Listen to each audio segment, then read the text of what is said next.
Hello, hello. Welcome to AWOL Monday Weekly 5. Apologies for me eating. It is literally my lunchtime and I was doing chores. How is everyone out there doing? How are you, Sir Bliss Bassist? Hmm. Okay. Uh-huh. Yeah, no. I think that'll be very interesting as well. Um, we have some matches starting to load up here. They are not joinable quite yet. Should be here in a second.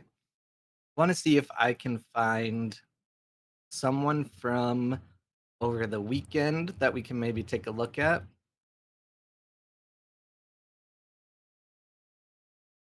Let's see here.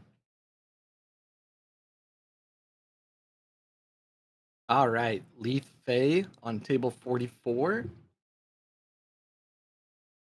Got that bassist? Okay, not working yet.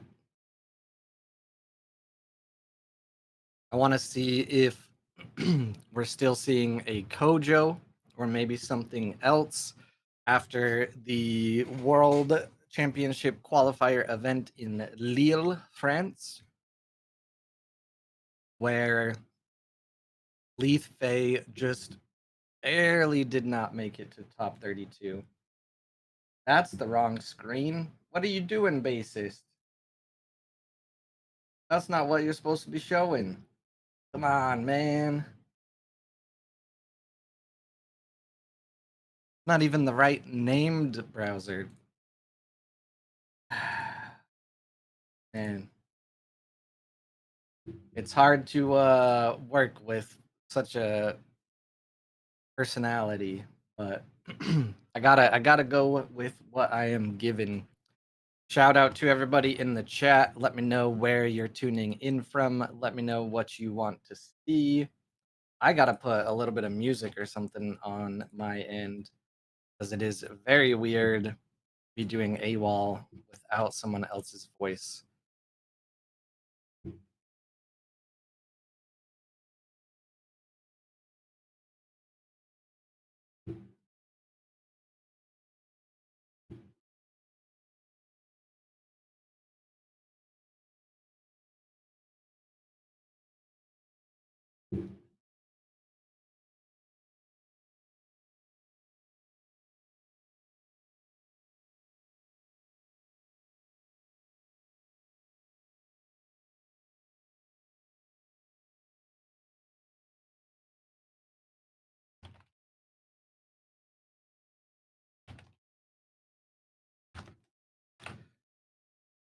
All right, just doing some admin things here on the side. Let's get some really low music in my ears. All right. So we have a 1-for-1 so far, a Sarengar and a bug out bag that are in the discard. I'm going to be finishing my lunch, so apologies again.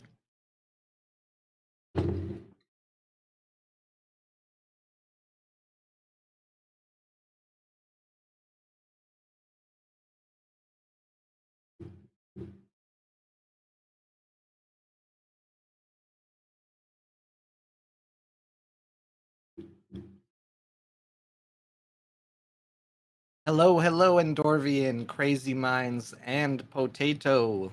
Hope you're all doing well.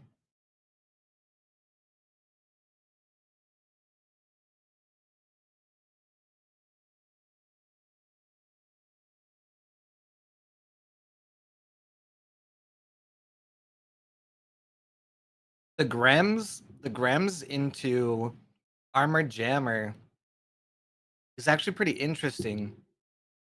But if you were going to sacrifice Armored Jammer, I think you would run the rare so that you get a sabotage when you sacrifice it. Wondering if those Grems will sit and wait until we see something like the Mess or a Haven from Kojo here.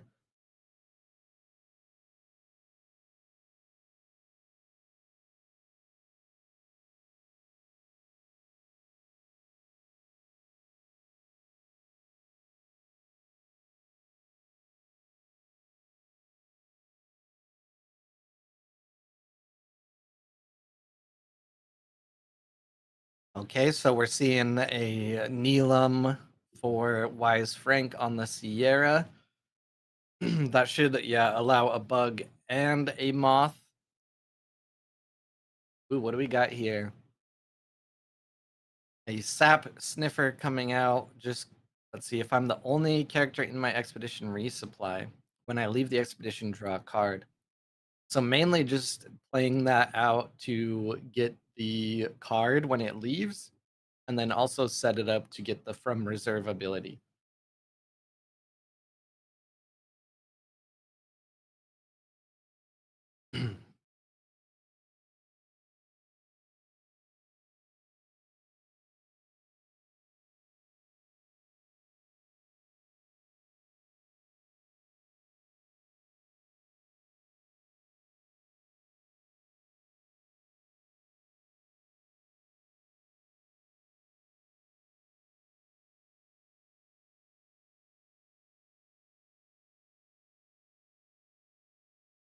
Can you guys hear me okay?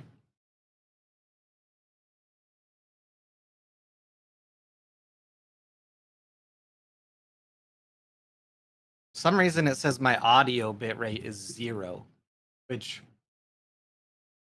should definitely not be the thing.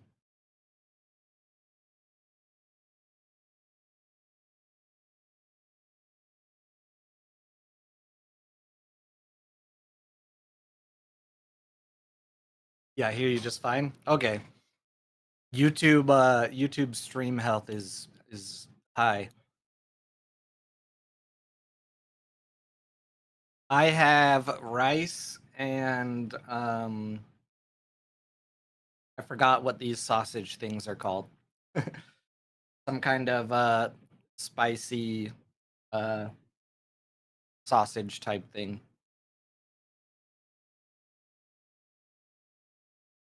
Thank you for the confirmation.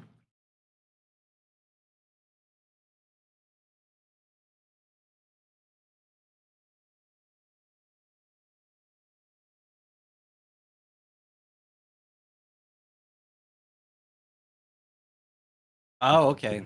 So the mechanical training went onto the armor jammer to get rid of the sap sniffer. Also a very good use of just the common armor jammer.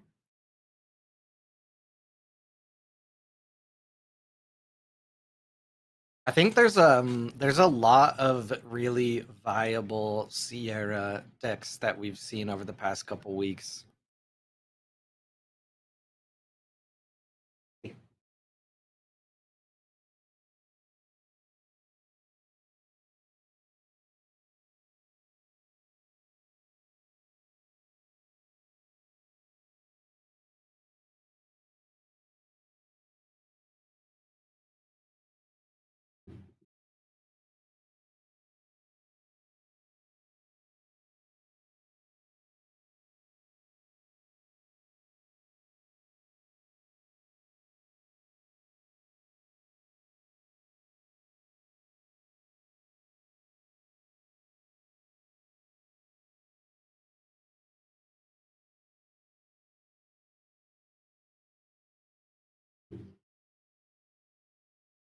Thank you.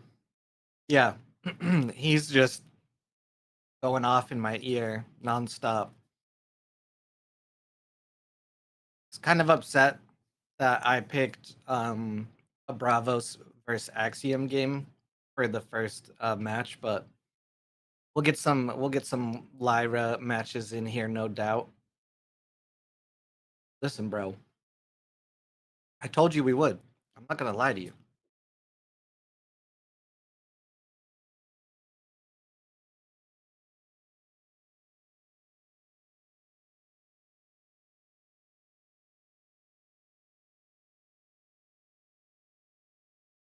All right, what can Sierra do here? Really, not very much, unless you sacrifice both of those Grems just to get an advance. Well, I guess you can play just one to solidify the Hero side, yeah. What's up, Gus? What's up, Kay, by the way? Sierra got it in the bag. Maybe.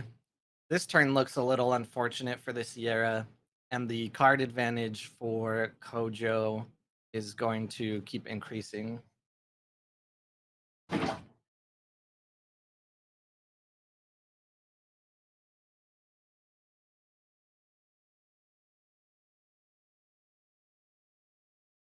I can actually check real quick. If Leaf Fei is playing, did they do top? Oh, they only did top 32.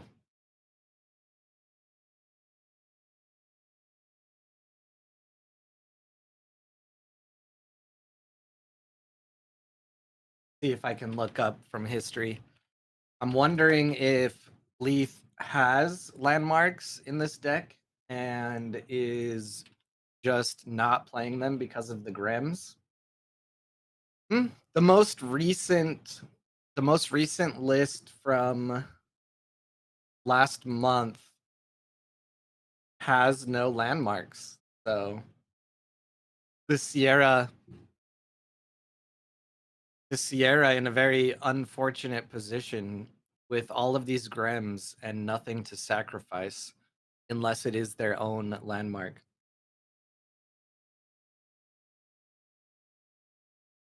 Sierra Mist. A Sierra Mist skin for Sierra would be pretty cool. Just like more vibrant greens and stuff.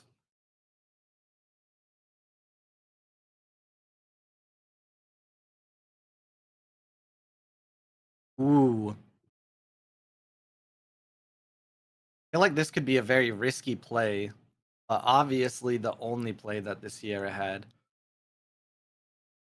With the Haven Warrior alone, Kojo can at least block the companion side. But for a Kojo, should not be too hard to get one more stat over there to double move.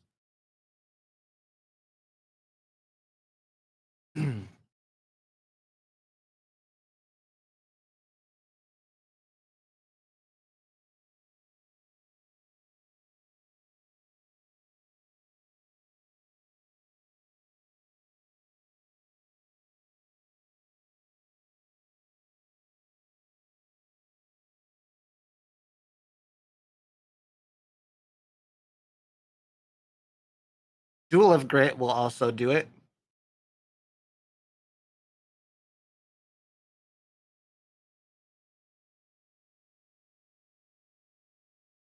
That would be funny to buy the actual name and everything.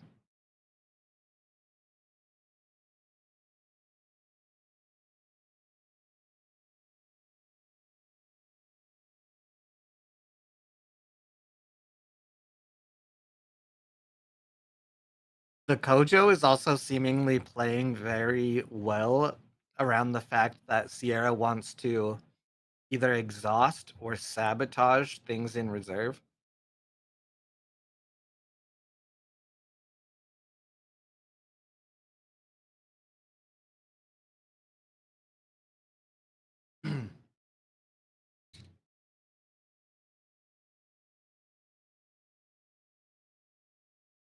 Woo, getting rid of the Neelam to create.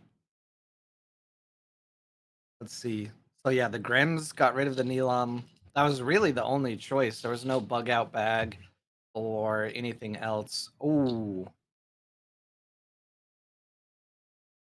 And they're calling GG's in the chat. All right, I am done eating. So now we can just dive right in. Raise up my chair a little bit. What are we wanting to see coming hot off the heels of Lille? What are people wanting to see here in Okay, Bassist? I know. I'll try to find a Lyra game. I got it. I have to know people that play Lyra like a lot off the top of my head. Listen, I'm trying. I'm going, bro. That's Trace for Siggy. We've seen enough of that. Uh, let's see here. What about this? Is this a Lyra game? Chill, bro. Chill. Sorry, it's not, but it is interesting. Listen, we'll find one for you. Don't worry. It's a Rin versus Tasia, and we already see some very interesting cards here. Oh, I actually think I played no, maybe not. Maybe it was a different name from ATP I played yesterday. Let's see what we have here. Hello, Keelan guy. How good? How are you? Ooh, super ramp Rin. Also, the game is equal, and this Grand Bois is going bye bye.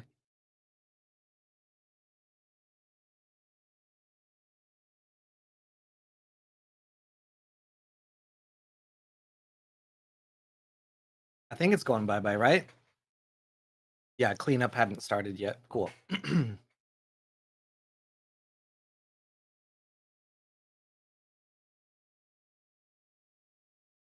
Bliss Bassist wants to know when you are going to take first place on Fen, Elon guy.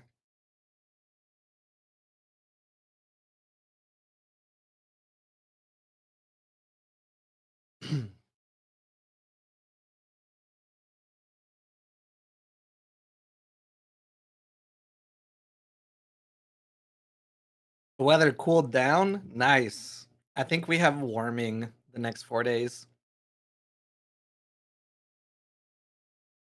But over the weekend, it was cloudy and rainy, so I enjoyed it.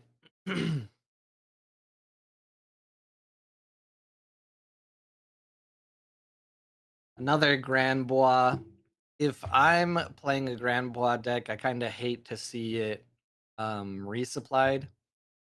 The conditions for the main mechanic are still able to be activated, and you do get the boosts at noon, but it has to be in reserve at the start of noon to get that boost. It's also 5 from reserve instead of 4. And then also has half of the life it could have had. Hmm. Interesting choice to get rid of the floral tent with a requiem as a kind of after you, especially seeing magic beans right here. What do we have in the Tasia? Let's see. There is the Firefox that could have gotten rid of magic beans, but I think after you play the magic beans, at this point in the game, that's not too bad of a deal, right? What's up, Argon 11?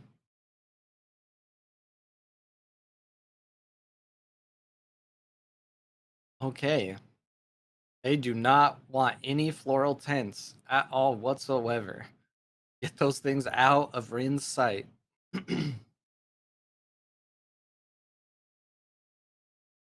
There is still a really good amount of mana left for Rin, and this Capelia here on the companion side is providing an advancement as it stands right now.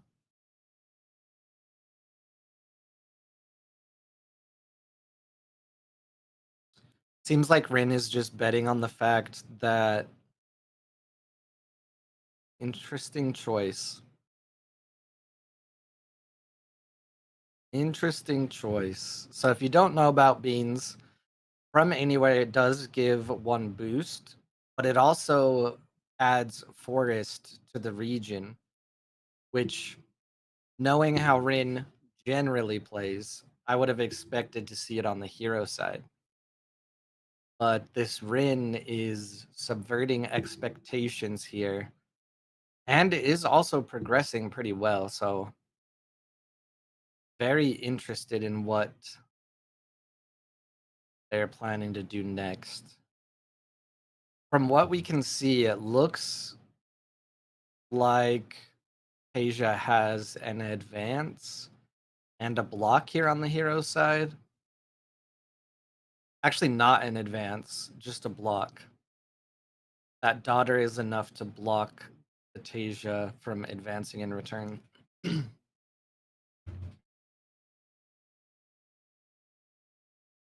Rin passes. Interesting. I I got no idea what this Rin is doing if I'm being honest.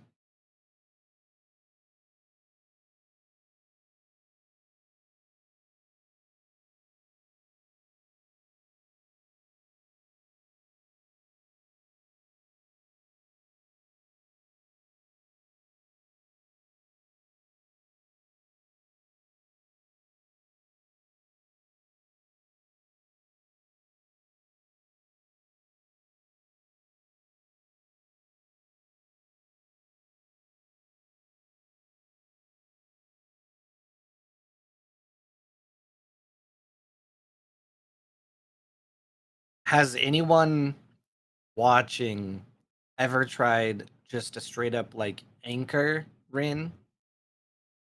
Because being able to put Muna Druid straight in reserve, pretty good.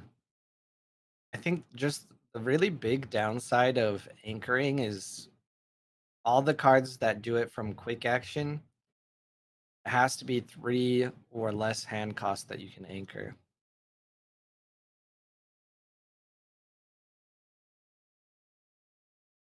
This Lyra Cloth Dancer is 22031, and from hand sorry, from hand, pay 1 resupply. From anywhere, or not from anywhere, wow. Can you guys tell I'm a little tired from this weekend? From reserve, each character controlled by target player gains fleeting. What's up, Geo? UY? I'm sorry. I was the only one that was willing to cast. I can turn my camera off if you would like. Sorry.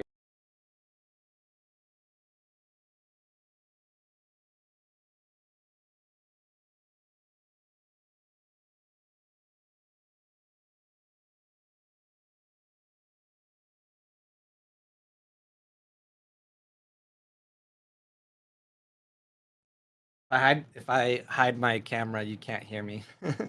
At least if I hide it that way. That's funny.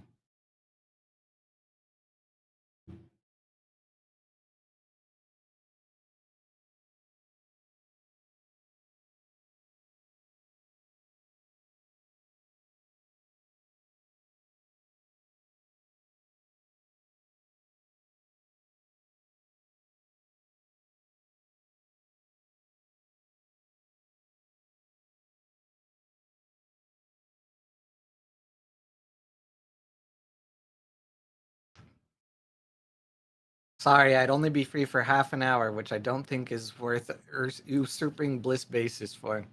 And max their volume.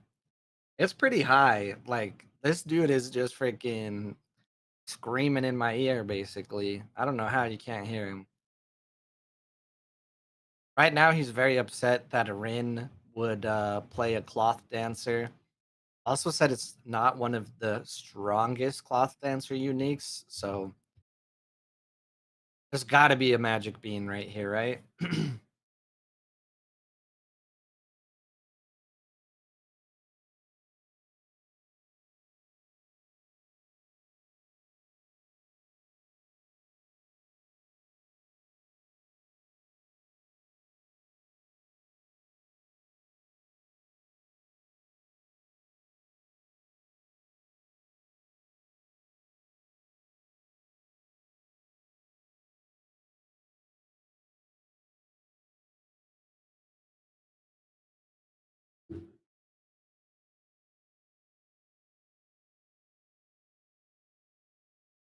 I missed it because I was dealing with I was dealing with some admin stuff. Yeah, magic beans. Very interesting end there. The actual situation was Tasia double moved while Rin only single moved, causing the Tasia to win. You guys can't hear Bliss Bassist? I don't know what to tell you. Maybe only certain people can hear his screeching voice. All right, I see a table with 71%. I click.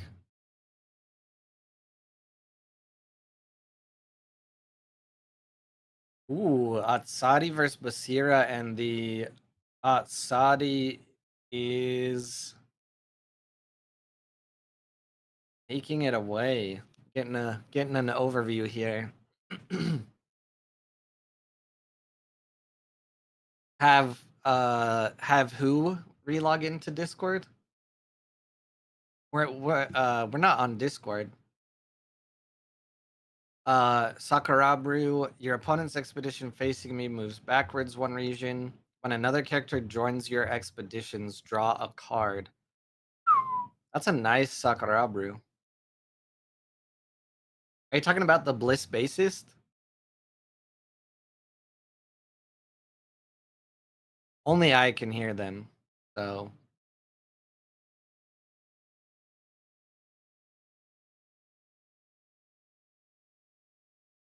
I think I think they don't want other people hearing their ethereal voice. Might be too much for common humans.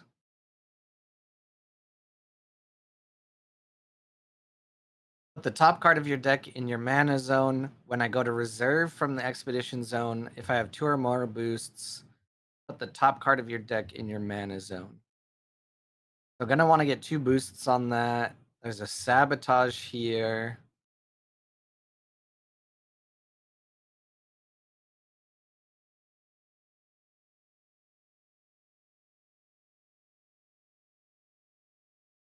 I feel like I have to let you guys know, just so it doesn't seem mean. I'm the only caster today. It's just me.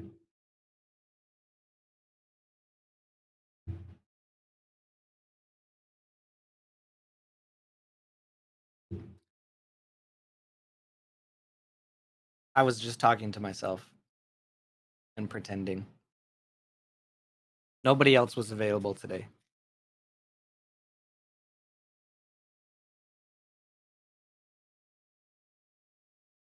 Uh, picking to picking to return the Sakurabru and having exactly enough mana here is going to allow the Atsari to win.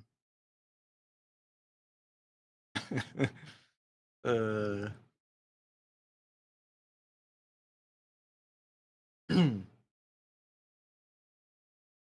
very cool end to the game here. We are about to go into round 2. So I'm going to come over here and I will be right back. If you're just joining in, it is me and Bliss Bassist, aka there's actually no one else here today. I'm just pretending to talk to Bliss Bassist for funsies. And let me know if you watched Leal over the weekend or you have plans to watch through some of the games in the VOD. Let me know what you liked, what you saw. I'll be right back.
Okay, dokie.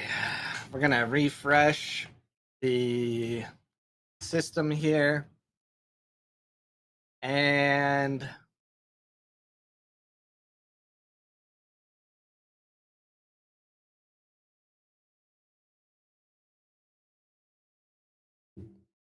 we might have another game in round one.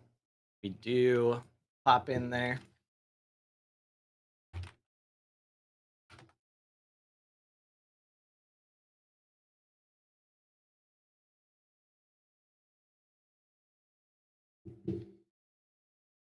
Okie dokie. Oh boy. Is this a Atlas Ghoul Ring? Ooh. I think we've seen this one. Because this is Cerilu. Leaving that one mana perfectly. Also, let's see here. Seemingly going to get a double advance. What would be the perfect situation for a Faunus to lock here? Magical training. I think the only way you could actually do it that I can think of off the top of my head would be a joyride. Or a beauty sleep. Beauty sleep always goes pretty far. Sleep one of the recruit tokens, give a boost. Ooh. Pasiphae will do it. This is one of the very few times I've ever seen a Pasiphae actually work. So, very cool. I am interested to know why that decision took so long. I do see that Telopas is on phone, but they are negative 10 minutes. They have about 2.5, 3 minutes left in the game itself before losing.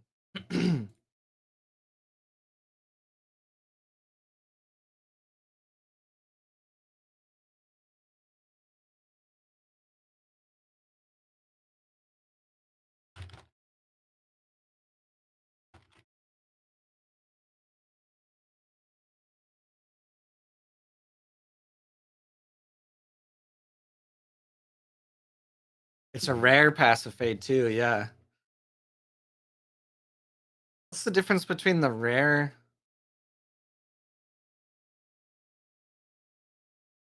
What's the difference between the rare and the common? Is it from anywhere versus from hand?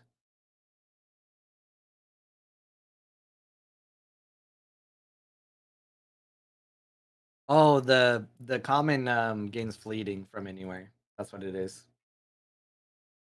Yeah, that's a very interesting common to rare cycle. I don't think there are other cards like that.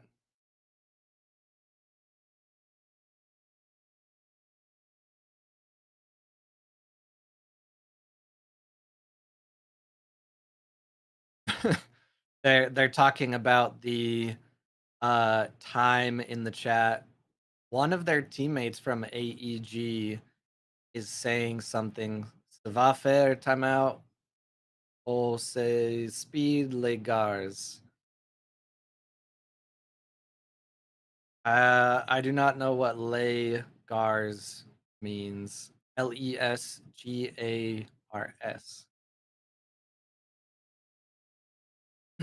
But I would expect with how we are in this day that this person's about to lose to time. Very unfortunate. One of the things that I did here, legars means guys. Oh, okay, that makes sense. That makes sense. I don't think I've ever seen it said that way. Because of course, garçon, you know, that makes sense. All right. We have some other matches here. Bliss Bassist is telling me to find a Lyra game, but I don't know Well, there is always El Wee Wee, but we'll get to El Wee Wee here in a bit. At risk of me getting yelled at by the bassist. Hit a like, it helps stray dogs find loving homes. Actually, kind of true. Because I'm here, and the more popular I become, the more that I participate in charities and raise money. And if you didn't know, I did a stream on Altered Corner at PAX, and we raised over $500 for Humane World for Animals. One of their big efforts during that time was literally rescuing beagles. So, facts. We have a Tasia verse and a Faunus here. It is very interesting to see more Tasia. Also, Floor, very great card. I'm glad to see Floor coming out more often. Also, thank you, Kazuo or Kazu. Appreciate it. Welcome to the stream. One of the things I was saying is, I guess some of the feedback that was given after Lille is that, yeah, we are in round two. We are in round two, so this is a round two game. Some of the feedback given was that players were playing too slow. But in the, ooh, there goes Floor. If it's in the Swiss part where there's 600 players, if there is someone that is, you know, notorious for slow playing, you do have to alert a judge, or else nothing can really be done, you know. It is also very interesting whenever I remind people of slow playing as a judge, when they get the most mad at me. So it's the number one thing most complained about by players, and the number one thing that when you remind them, they get mad about. I was the Sadi you saw with Sakurabru. Nice. I loved that Sakurabru. Very, very cool. Very good job as well. So far, we're seeing this Asia doing pretty well, getting set up with an aloe and having the boost going into this day 2 advances ahead. Equal card advantage to the Aphanis for now. Interesting to see that Aphanis did not have anything to follow up the Tinkerbell with. Most likely it was because they had to play first to get rid of Floor, and the Aloe just blocked them. There wouldn't have been enough boosts to overcome it. Also, very excited to see a Muna Druid resupplied for Tasia. That's like perfect situation. So far, we're seeing a very classic Tasia list with the inclusion of Floor.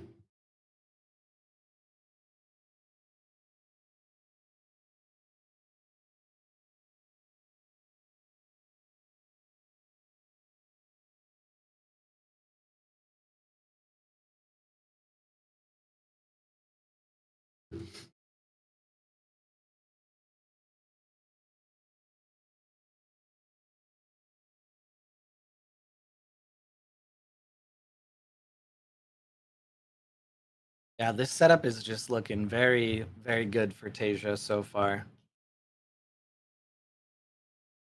Off you go, probably on the Aloe. Yep, yep. Can't be replayed. We just need one more boost on these spindles if we have a way to do it.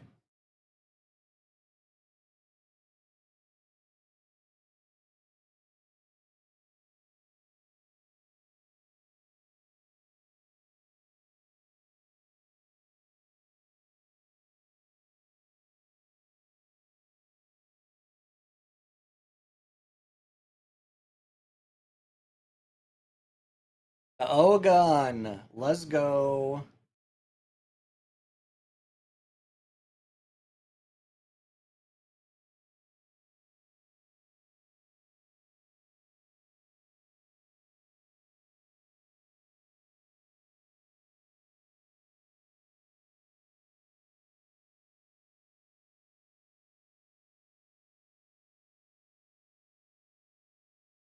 Very interested to see if we have a Spindle Bastion come out or not. This Neelam Spires we saw do pretty well in Lille. I also was very happy to see a Tree Faunus, as I call it, doing well. What do you guys in chat think about Spires versus Neelam? Or do you think maybe doing a mix of them is good? I can't remember. I mean, I could look it up. We could look it up. We have the technology. We have the information. So I think Atigma had the Neelam. Yeah. So Atigma only played the Neelam landmarks, and then Kenton only played the Spires.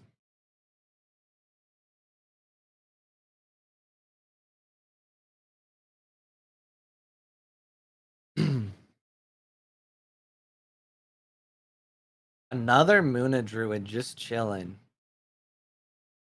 But we see Morju more scared of the aloe and discard the aloe. Honestly, if I'm in that position against Atasia, I probably get rid of the druid. Druid is just so much value. You're gonna discard it right away. Playing the O gun first is actually a little bit of a mistake, unless you're not expecting a third sabotage and you have something from hand that you want to play. This is a mistake I do very often, though. I do this a lot. Forget to quick action the druid before I do anything else. Very risky play. If you play Tasia and you have Muna druids, always remember to use that first. But it was a mana reaping left in hand to take out the spires. This turn here looking very good for Tasia as well. I think the only way we see a Faunus come away really well from this is a Beauty Sleep, but we'll just take the 1-for-1, which is fine. Tasia is getting a little lower on resources. Those Spindle Harvesters are going to resupply, though. I'm the crazy guy and use Scholar's Vault. Sending you around. What do you think is your biggest value with Scholar Vault? What are you trying to do?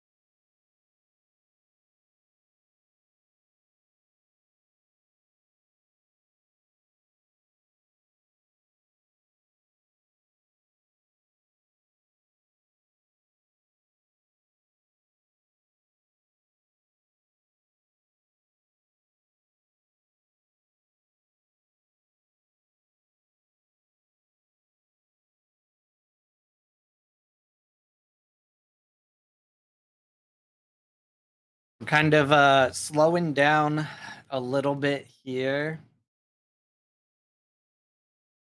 What did the Tasia resupply the oh, what did you resupply? Sorry, I got an important email. Becomes first player.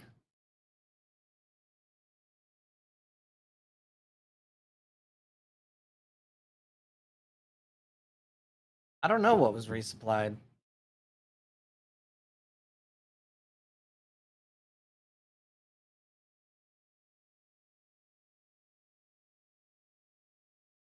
No, the license withdrawal. You hate to see it. Gotta get rid of the spindle, right? Does cost a bunch, but this mage dancer is going to benefit greatly from it. It helps add value for conscription. Ooh, nice. Definitely play it on Wednesday so that I can try to catch a game and stream it. Because I will be streaming on Wednesday again. Technically, I'll also be streaming tomorrow too on Altered Corner over on Twitch. I think I'll have a break Saturday. So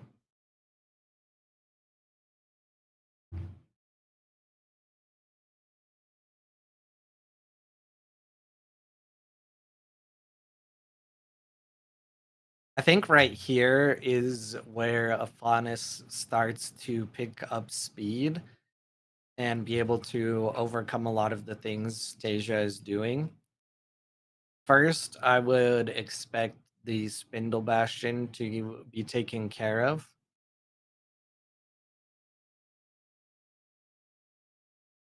I swear I cannot win a game in these tournaments. Well, there's one way to take care of the Spindle Bastion.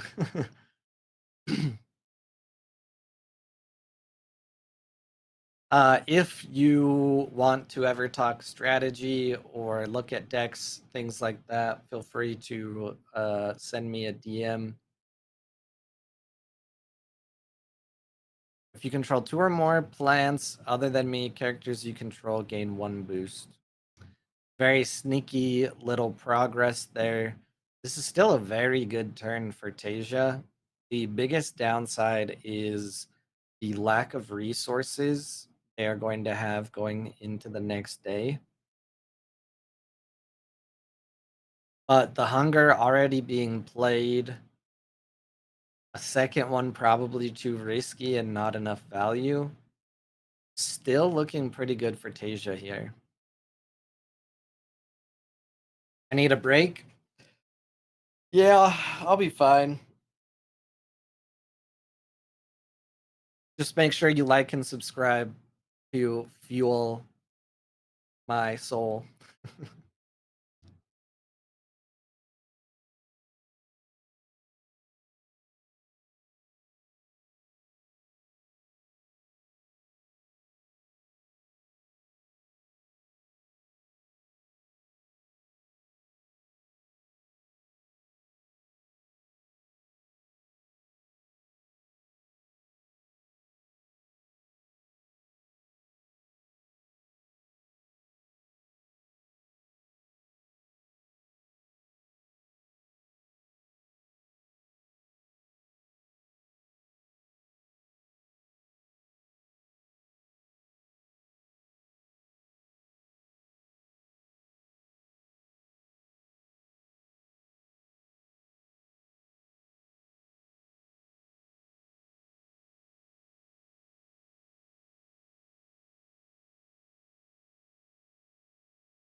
So far this hunger, it's actually, if you think about it, a pretty good thing to collect boosts from Aphanis spells.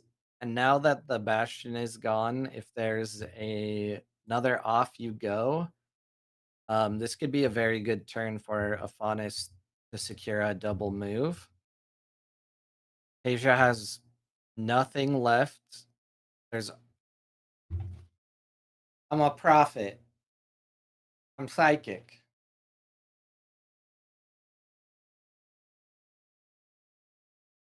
How can I see this, but I can't play myself? I suck at playing the game for as much as I know it.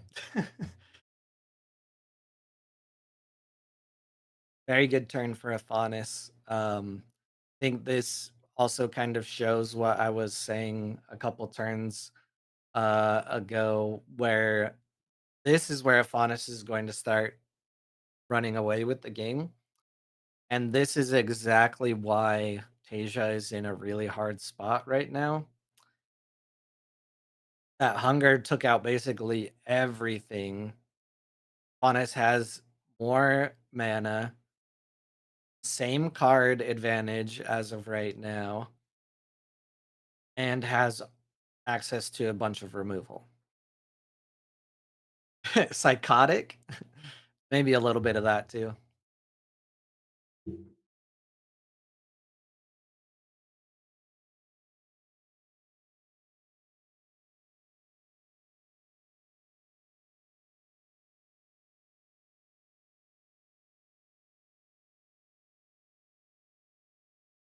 There's another spindle going down that'll help a tiny bit, but Afanis has a ton of mana and only needs one move.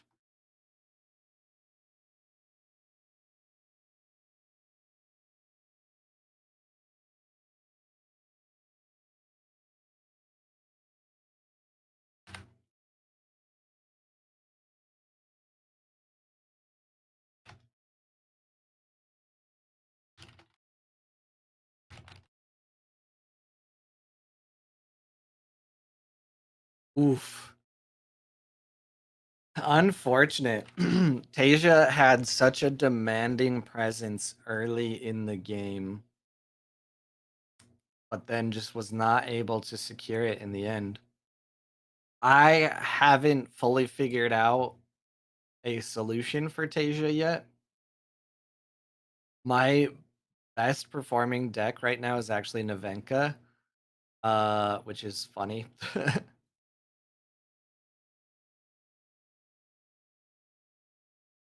I see a Vicman 87 right here. I click.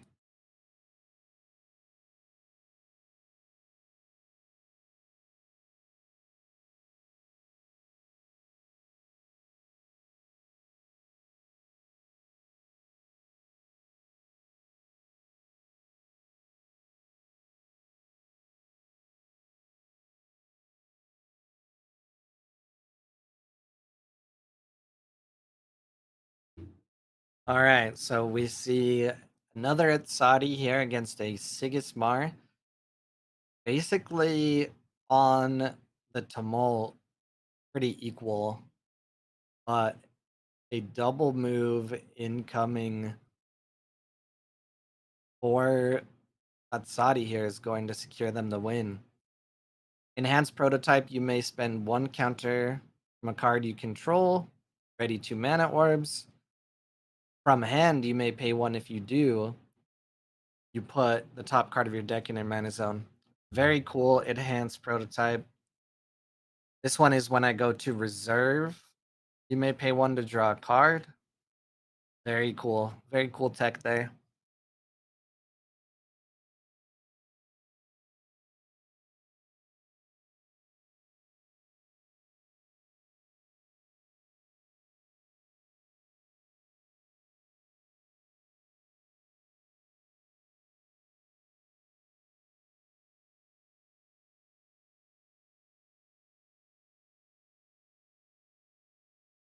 All right, we have a Ghoul Ring versus a Traced here. Yanu against Thor Altered.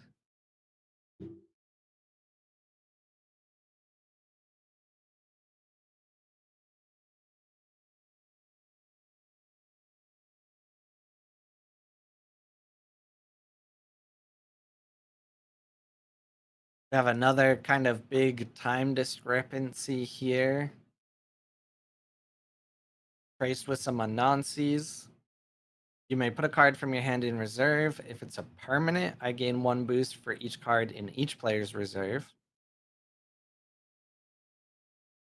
You may put a card if it's a permanent. Very interesting build. Seemingly doing pretty well right now. But Ghoulrang is online for the first turn and has 2 mana left. Might be able to see an advancement. Pass. 1 mana. What you got, Traced? Nothing. So 1 advance for the Ghoul Ring, 1 for Traced. We'll see if this unique Traced build can secure the deal now that Ghoul Ring is online and also in the perfect position going into this afternoon.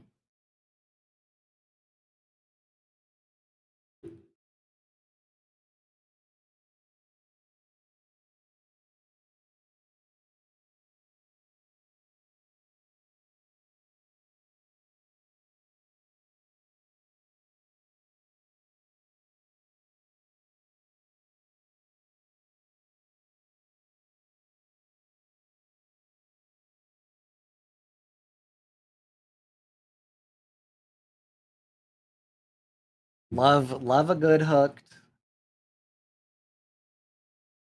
Someone should make a rap song about hooked. Seems like it would be very good. Maybe because rap lyrics have hooks. Oh, bassist. What are we gonna do?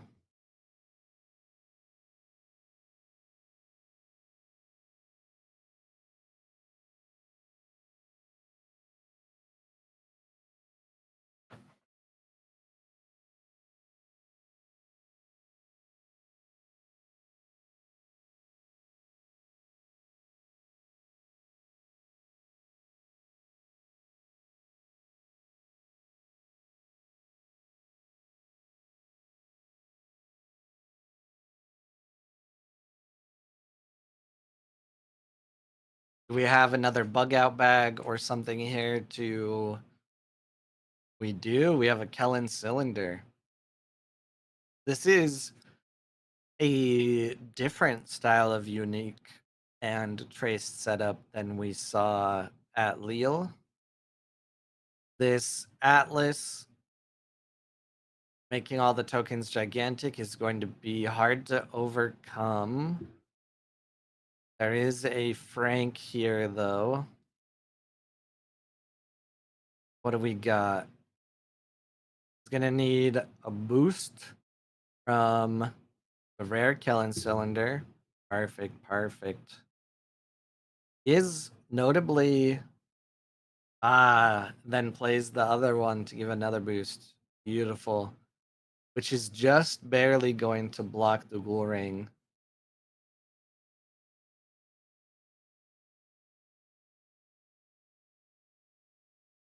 Now, notably, Ghoul Ring is going to be further ahead here on the companion side.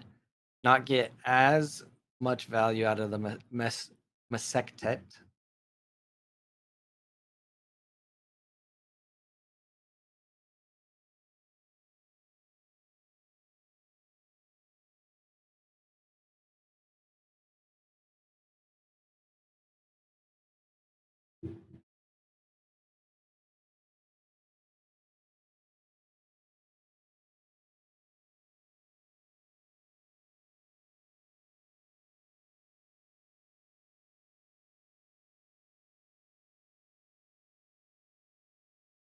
Okay, this is the big bucks here.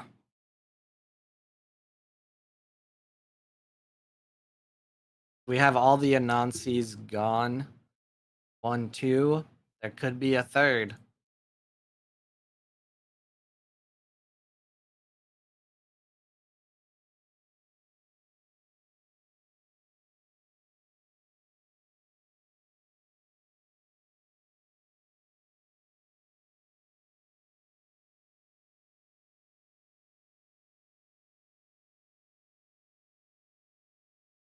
There's just gonna be token battle.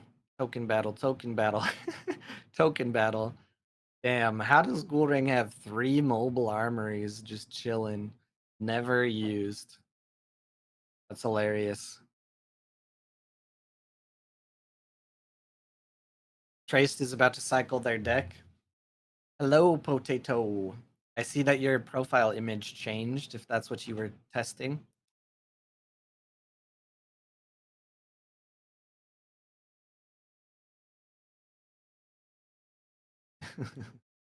Potato.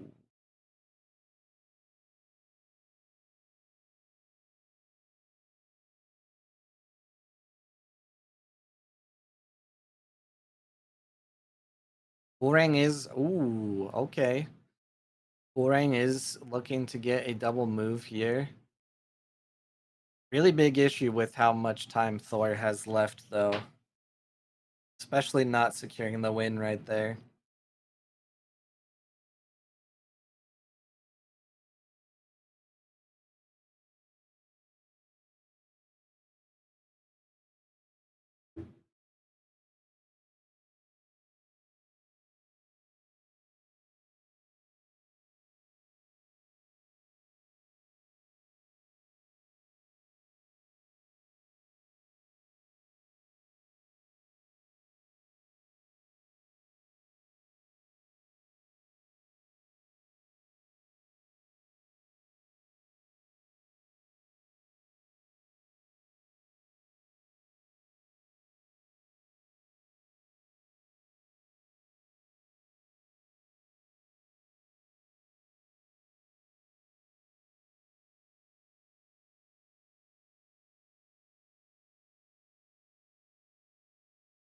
Ooh, Conjuring Seal this late into the game is not a good sign, I would think. But also, you're going for time.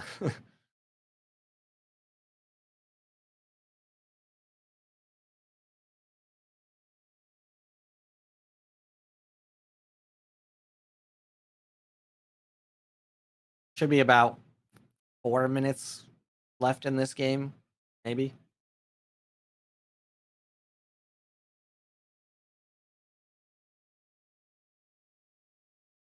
The stats, though, for the Traced are just not doing very well. Inscription's gonna go pretty hard here in Gulring.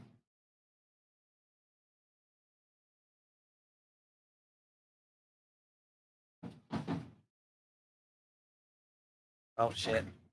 My turtle broke something.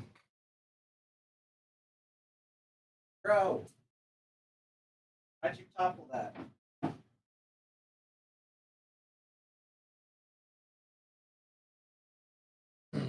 He's always being a menace.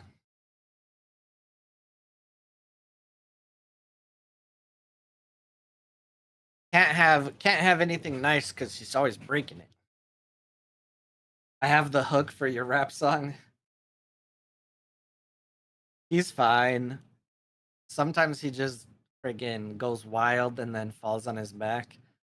And he can get up himself, of course, but he knocked over part of his rock formation, and so it was kind of blocking him. So I had to give him some assistance. Looks like Thor was actually able to pull it out and does apologize for the time. That was cutting it very, very close.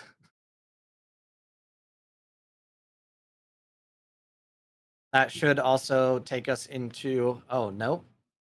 There's another game. Sorbonite versus Neuro. I need to get water here soon. This game has about a minute left.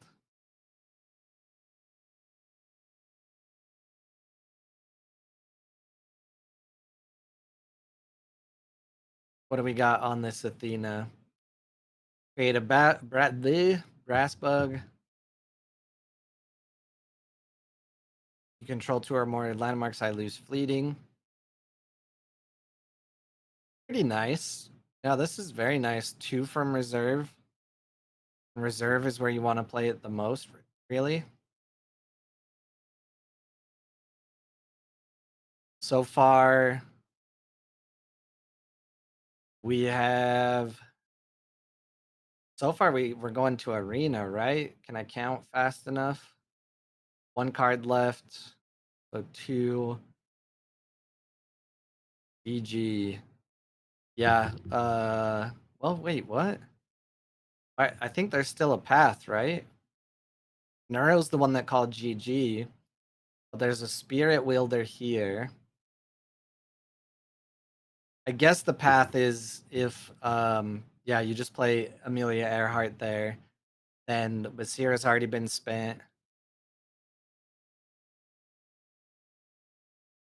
Is Neuro calling GG because they have the win? That's great. That's like the perfect card to have been in hand.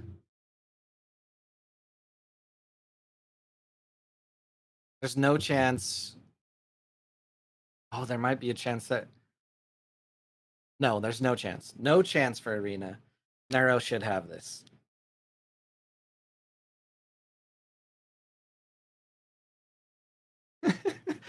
I love the first line already. Yo, Cole, I'm hooked like that card. Pull the ops to my yard. Drawing heat, drawing deep, flip the deck, leave them scarred.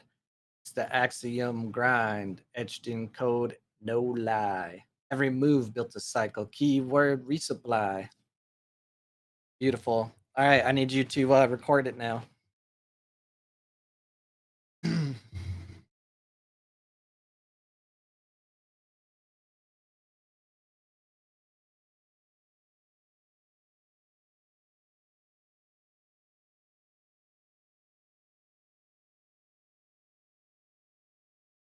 Won't fade away. Straight fire.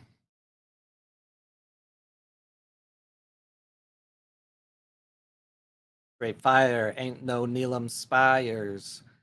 Looking at Wake taking Sierra to the world's set to inspire. This is where the altered rap career starts. Oh, I have to go to table 4. It's Andrew, former Ace champion, versus Franico Rico, quality AQZ teammate.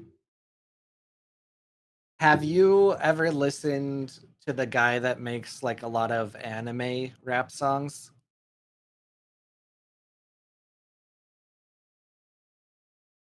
It's been a very long time, so I don't remember the name.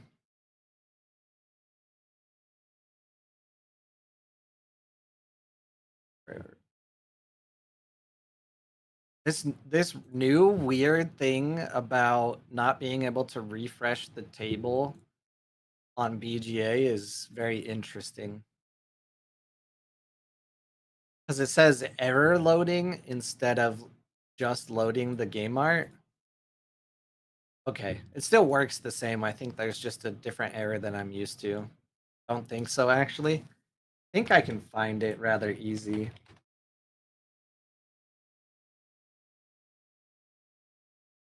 What are you wowing, Gus the Bus?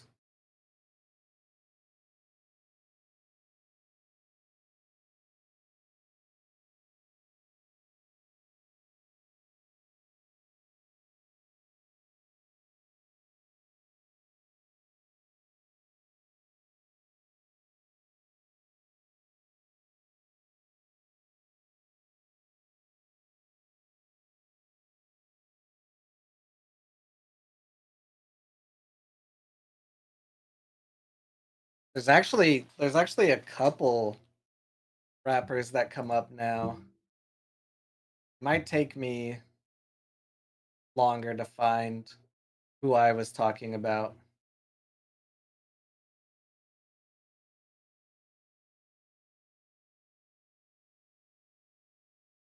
I think they started to put out their own music, like non-rap or non-anime related.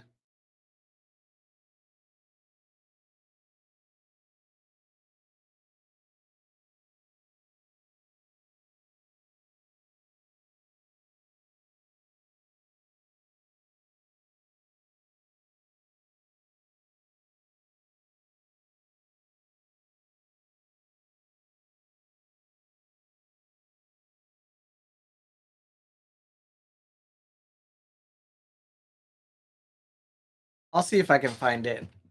What I was originally referencing, and I'll send it to you. Also, if you've never heard anime rap like mashups, there's some really freaking good ones. Your rap career starts here, right? So we have Sierra versus Traced. Andrew won Ace season 2, I think, on Traced. Has now been playing around with some other decks. Everything is neck and neck so far here. Notably, common Grims cannot hit Neelam. I think one of the Trace players, it might have been Pompote. Yeah. Pompote runs 1 rare Grims. I think that is very smart. I don't think you need 3 rare, but having 1 rare Grims, being able to take out things like the Neelam, I think in the current meta, very good decision.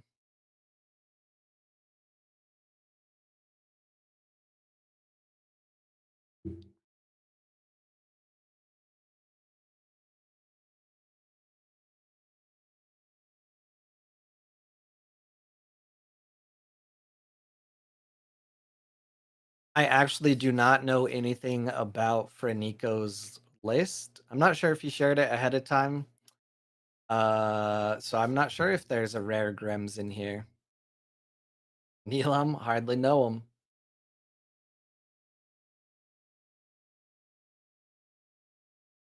I thought you only had 30 minutes, Keelan. What you doing? You cooking up in the kitchen? I'm coming with you, dear Maria.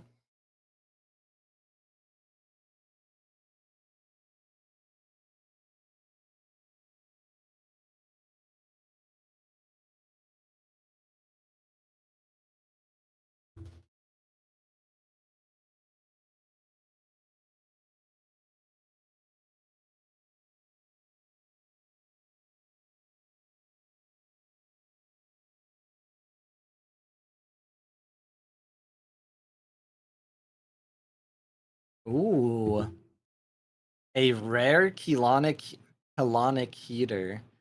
Exhausted resupply. You may play exhausted characters from your reserve. Could we see something we haven't seen before in this Sierra deck?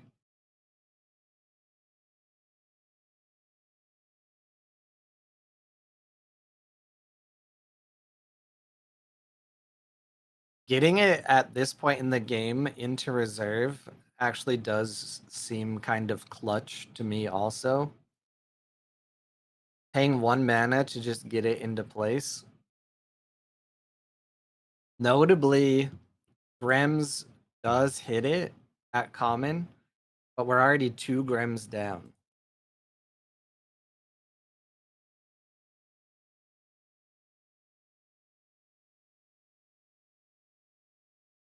Oh my gosh, Ada. Which Ada is your guys' favorite? I think I like this one, honestly. I like the vibes.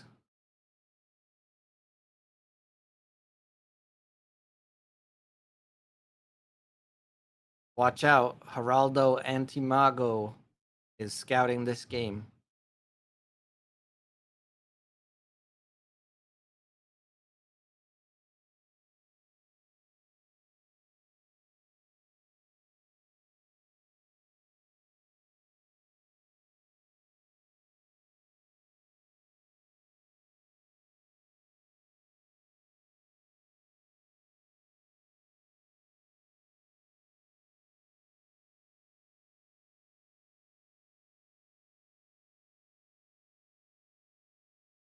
Brassbug Hive is coming out. Now the colonic heater, a little less interesting in this position. Wonder if it sits there for a specific combo on next turn, though, now that the Brassbug Hive is out. What do we see from this Ink Caster? When a robot joins your expeditions, you may return a card from your reserve to your hand. Is this the fabled bug fix traced?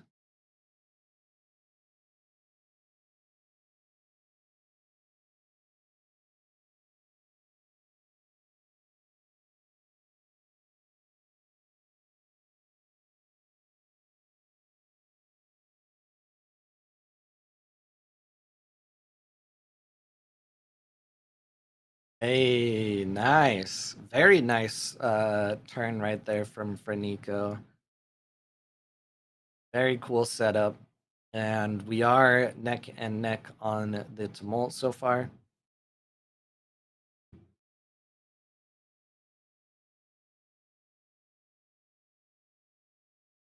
Any of you guys out there playing that new Horse Girl game? I mean, uh, so we have Traced and Sierra here. This is Altered TCG Monday AWOL week 5. My name is Korabi. My co-caster is Bliss Bassist. Hope you're having a great day.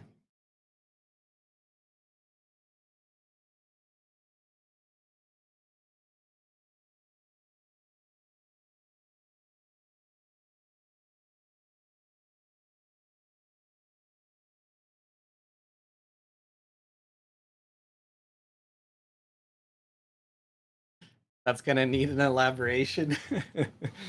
uh... Oh my god, I'm such an idiot. I forgot that Kilhana Keter is an expedition permanent. So this whole time. Oh god. I'll be honest, I don't know exactly what the gameplay is like, but it looks like involved and grindy enough that it would be something I'm interested in. But I think the concept is you literally like summon or whatever horse girls and train them to do horse races. Uh, just a new mobile game. But like certain creators and stuff are already doing like tournaments of the game.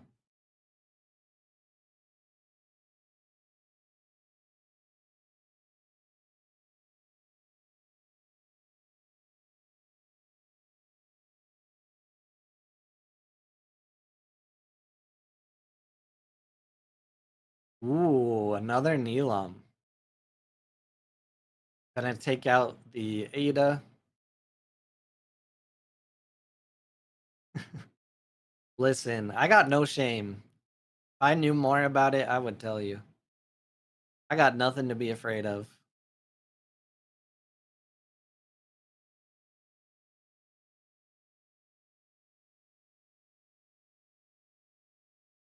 If we were on Ace, I would say more, but I gotta keep it more brand friendly on AWOL.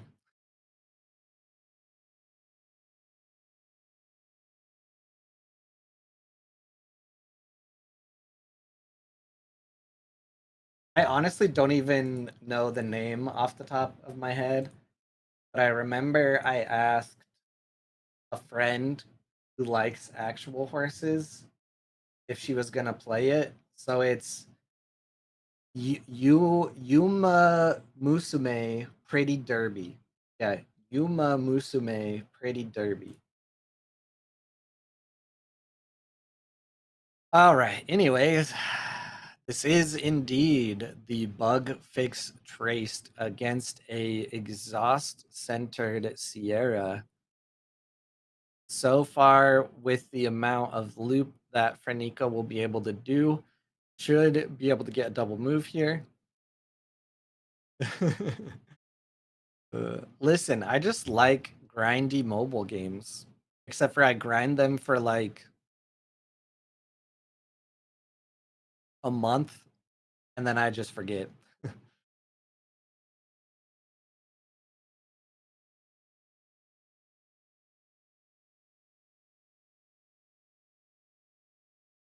But no, I am not into horse girls in that way. I would tell you if I was.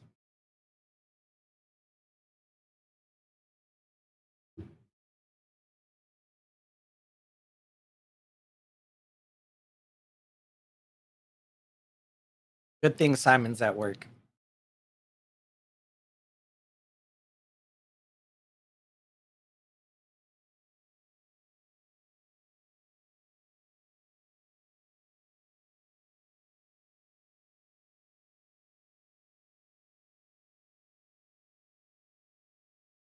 Thank you, as always, for everybody watching and liking the stream. Appreciate it. Also, I I think I'll be on the official broadcast for the Dallas WCQ early August, so keep an eye out for information on that. At the very least, I will be in the background helping set it up.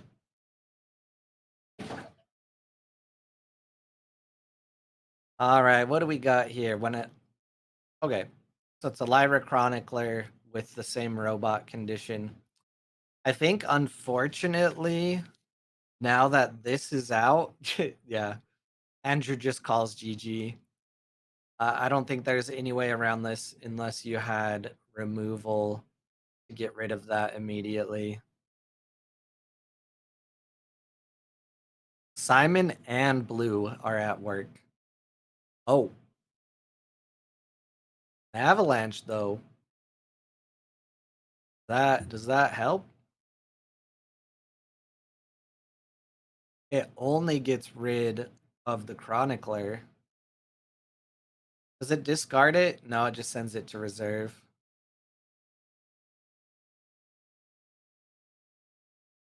So it can just be replayed. Does it slow down for an eco enough? I don't think so, because yeah, its stats alone just comes over the top on Mountain.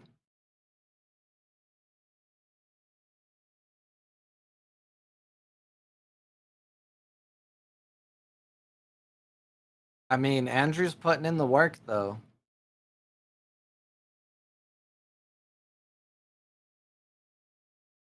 It all comes down to what this 1 mana left for Andrew is. I don't think there's much that could do it unless there was another mechanical training.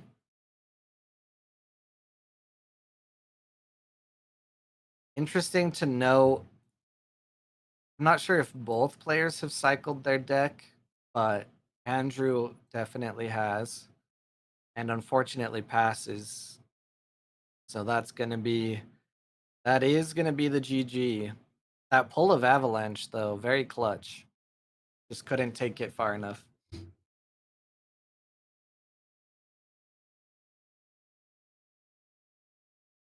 I got Juice World in my ears. R.I.P.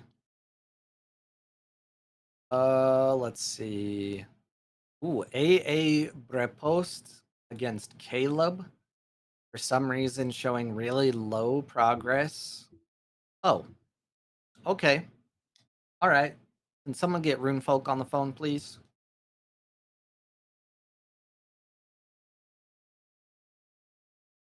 Quetzalcoatl. When an opponent draws 1 or more cards or does resupply, create a recruit. From anywhere, if you control 4 or more characters, draw 3 cards. I'm surprised Ghoulrang only has 3 cards in hand. This should satisfy after just 1 more recruit.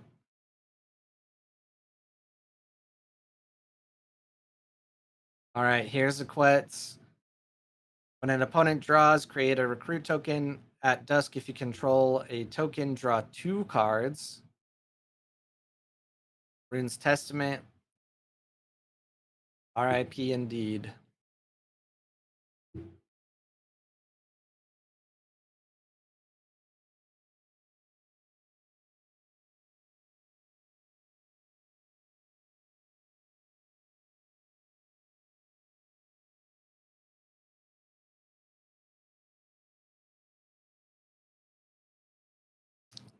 The biggest and the bestest streamer in France of Altered, seemingly taking some inspiration from Runefolk.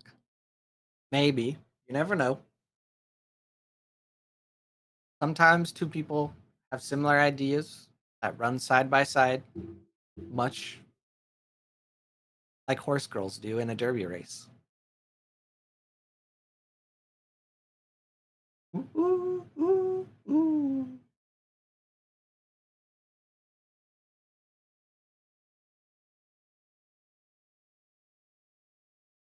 Mm, mm, mm.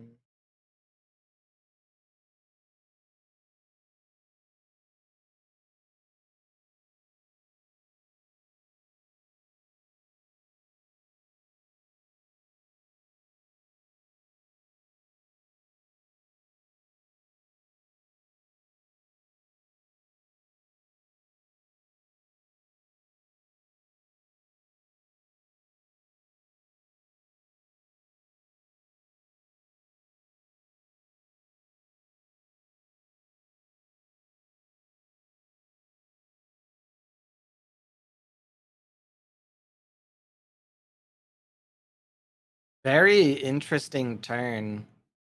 Gulrang is able to get a move on the hero side. Waru on the companion.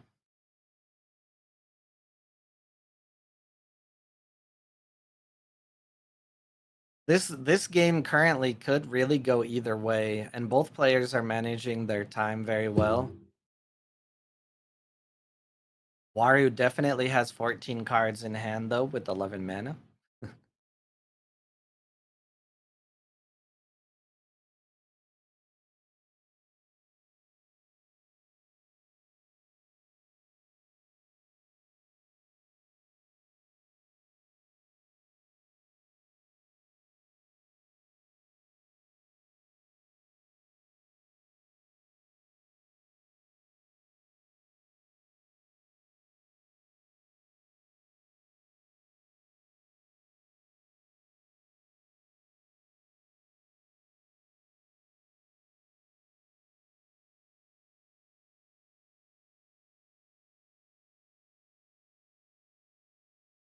Ooh, puts out another Monolith Bastion. Ooh. Alright. Staff Clerk at the rare, meaning you can place the recruits wherever you want. Oh, gonna get hit with the license withdrawal. Oh, or not. Gonna take out one of the bastions. Man, discard target permanent for 3 or a boosted character. Too good.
Conscription goes pretty hard here for Ghoul Ring. 2 mana on both sides, though, can go a lot of different ways.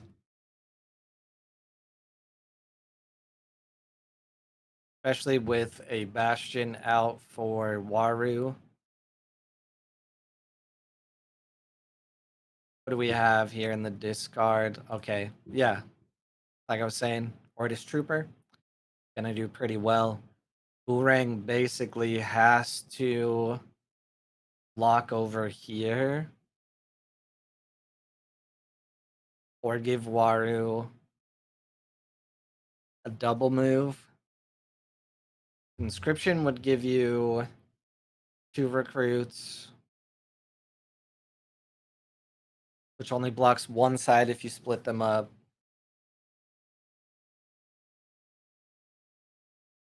I think their own Ortis Attorney would be one of the better moves here. Don't see if they play it. Oh, conscription from hand, though. That should be able to block both sides.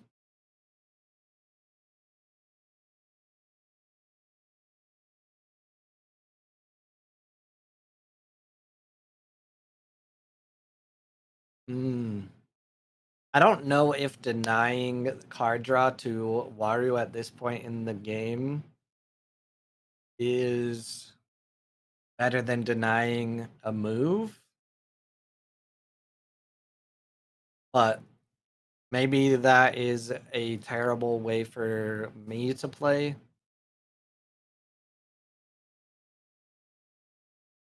But when someone has over 10 cards in hand, I'm just like, what's one more? If your expedition doesn't move, you get one more card, whatever. I guess you could say that one more card that they draw could be, you know, the difference.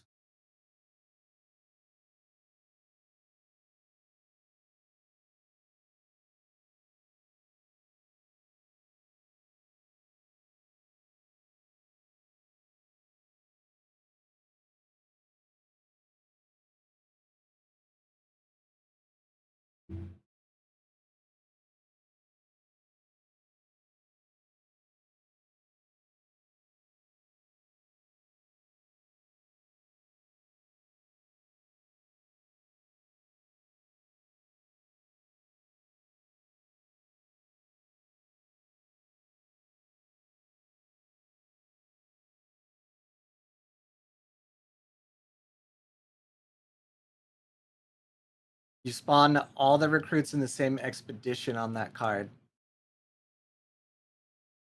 Good point, freeloader. Reading might help.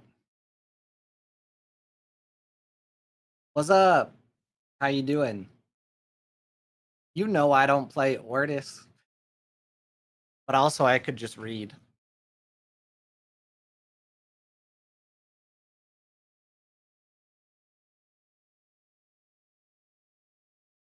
Ooh, Waru has, in a sense, well, yeah, they have cycled their deck. Uh, Gularing is about to.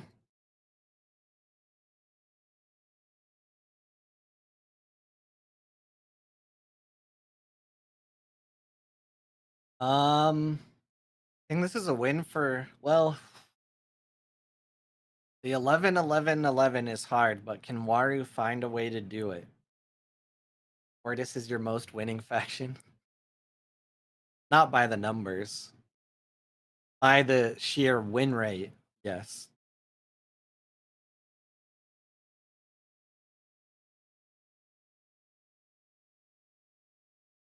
Yeah, I don't think getting one move is a problem for Waru here. I'm just wondering if they can have any way of bringing the game home.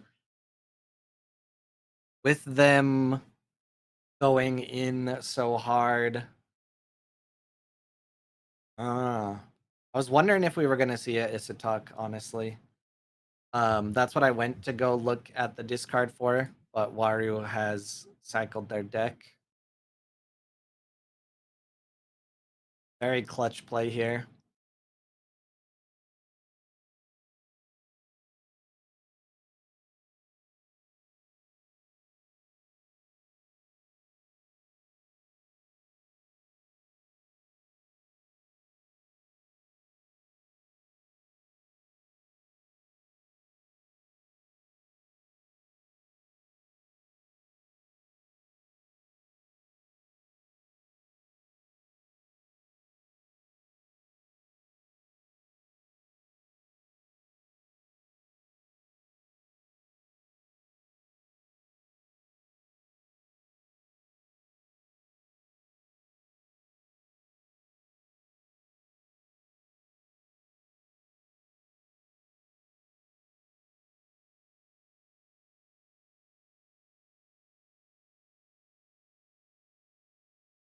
Yeah, I think with the Isatok still being out there, the staff clerk, the amount of cards and mana, this game is probably decidedly going to go to Waru, right? Do you get a crown too? What's up, DJ Payne?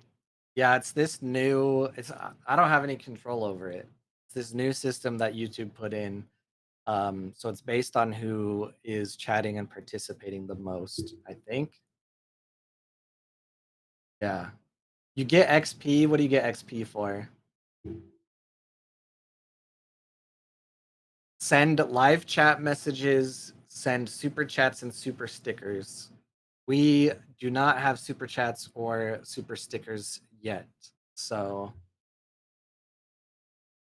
ooh, license withdrawal on the Isitok.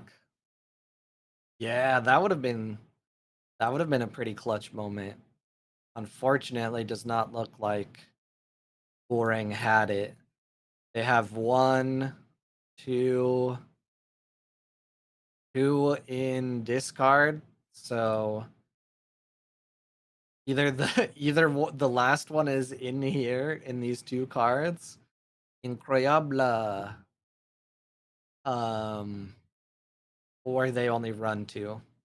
How's it going? The French Canadian experience. Hope you're doing well. Oh my god, what just happened?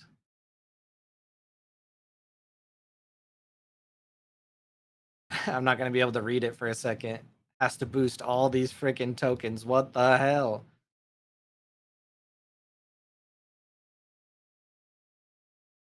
Create one recruit token in my expedition per bureaucrat you control from anywhere for 2 mana. Ooh. I don't know what that was. Don't ask me. I can't fucking keep up with what's going on right here. My god.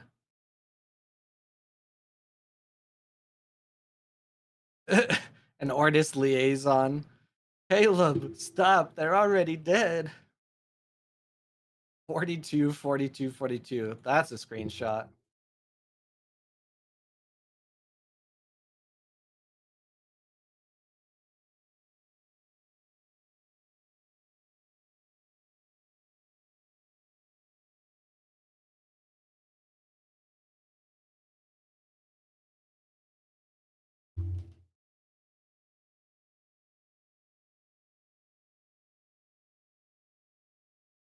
I don't know, still winnable.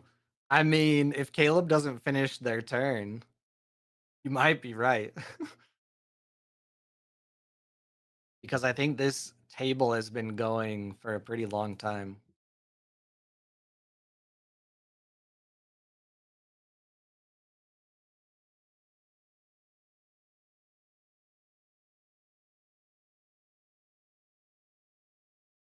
Luckily, Caleb does not have to.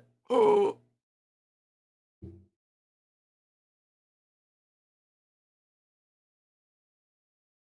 I told you. Oh, oh, Caleb. Ooh. Do I need to put out another video to help the high level players? That hurts. That game goes to Goring. So unfortunate.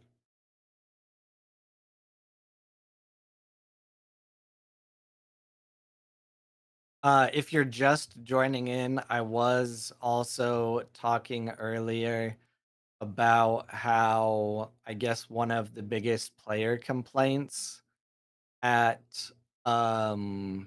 Lille was slow play, but also from my experience, one of the things that the people get the most snippy with you about is when you remind them to not slow play. Did LWW not play? BLISS Bassist has been begging for Lyra game. So I'm trying to find LWW. Oh no, Elwiwi, you withdrew. Does anyone know of any other Lyra players that are in the tournament for Bliss Bassist? Right now, we're gonna go to Tempet's game against Mianhi. Ooh, Arjun versus Faunus. Yeah, yeah. Straight facts, Colin. Especially if you see that both players' clocks are really low and you have less time than your opponent. Um,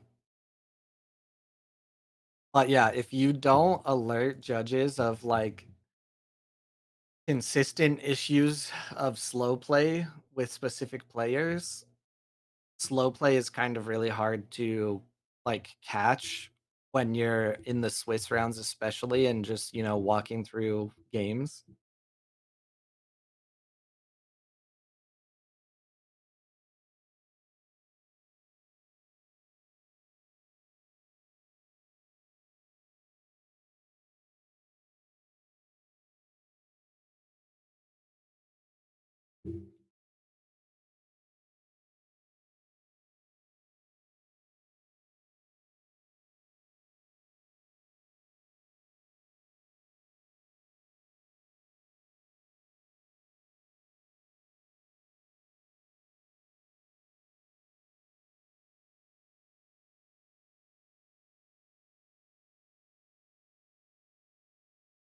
Um, I don't think it's ever malicious slow play.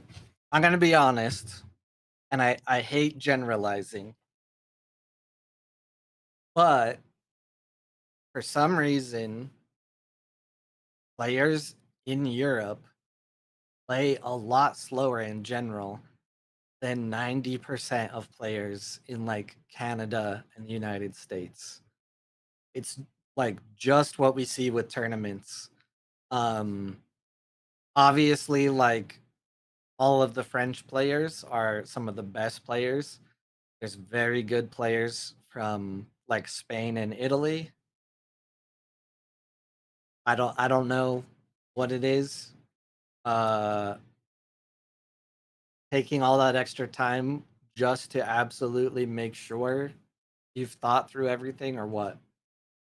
Um but yeah.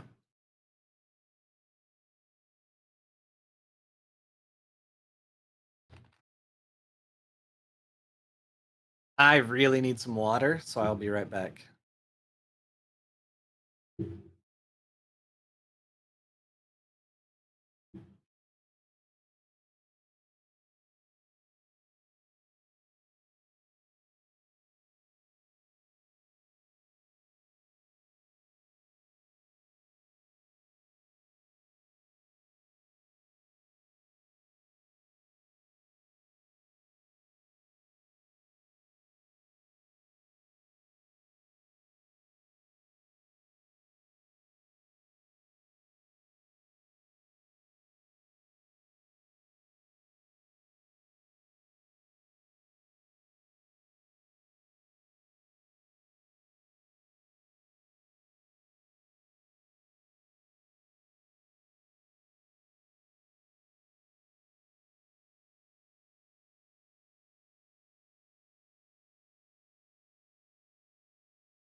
To also follow up on the whole time thing, I think a lot of players maybe play on full screen, like you lock this here and that hides the clocks. I think if you specifically go to your settings and you put the, you can't really tell what I'm doing here, Let's see. Nope, that doesn't work either. Um, yeah, don't full screen. Playing without full screen on mobile really sucks. So I understand on mobile, but if you're playing on PC or a big enough screen, there's really no reason you should play on like the lock on full screen. I think a lot, like 99% of it is not malicious or on purpose. I think players just don't pay attention to the clock. And one, it's either they don't look at it, or two, it's hidden on their screen. I made a video about how to participate in BGA tournaments, mainly for new people based on a lot of questions we get in tournaments, but also has some like tips and things about other things we notice in tournaments.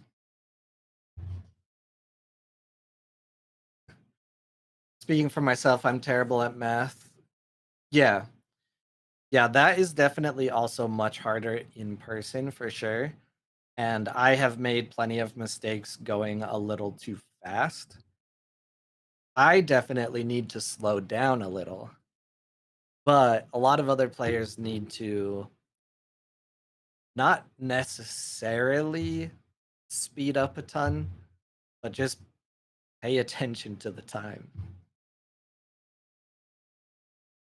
Yeah, I miscount mana by 1 or stats by 1 a little too often. Another really bad habit I have is I have a couple uniques where you have to place a card from your hand in reserve to do their main ability, and I save them for last to like get around removal and other things. And then I don't have a card in hand to do what I really need to do.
Good job, Tempet. Well played on the Arjun. Very nice to see someone working to figure it out. I'm going to be honest, I might need to leave you guys for a moment.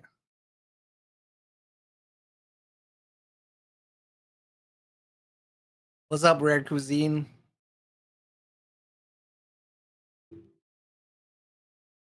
I almost lost my tumult to that. Yeah. That's a bad habit of mine, too. Yeah, I am in the crowd of let Arjun buff anything.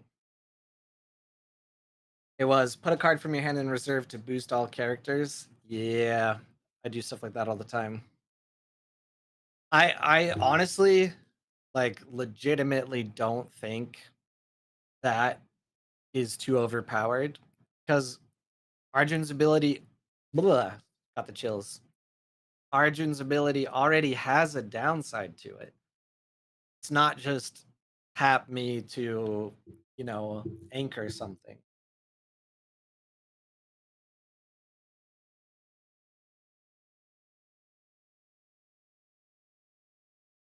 All right, I apologize, but I will be right back. I will be posting my Arjun video today. Hell yeah. The generous handsome Arjun. Yeah, I was thinking there's not anything that increases your landmark slots right now, right? I'm wondering if that's going to be a thing next set. I'll be right back.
All right. Best AWOL stream yet. Sorry, I had to go take a big I mean, there was someone at my door. Had to go talk to them and get them to go away. Oh boy. What did I miss? I'm glad we're still in this game.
All right, so it's gonna go to Basira being first with an Occlute and a Haven.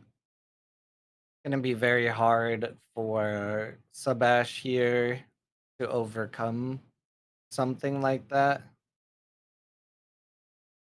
Whatever they put in reserve right here will also be able to be exhausted by a clue. One boost from anywhere, one boost from the Haven, and then one boost from Basira. Also will be very strong here in this hero region.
Oh my gosh, is it exactly what I said was going to happen? To be fair, the Subash probably knew it was coming as well. Um, does have some pretty good stats here to combat against the Clue. Are they going to? Yeah, they're gonna buff up one of these brass bugs.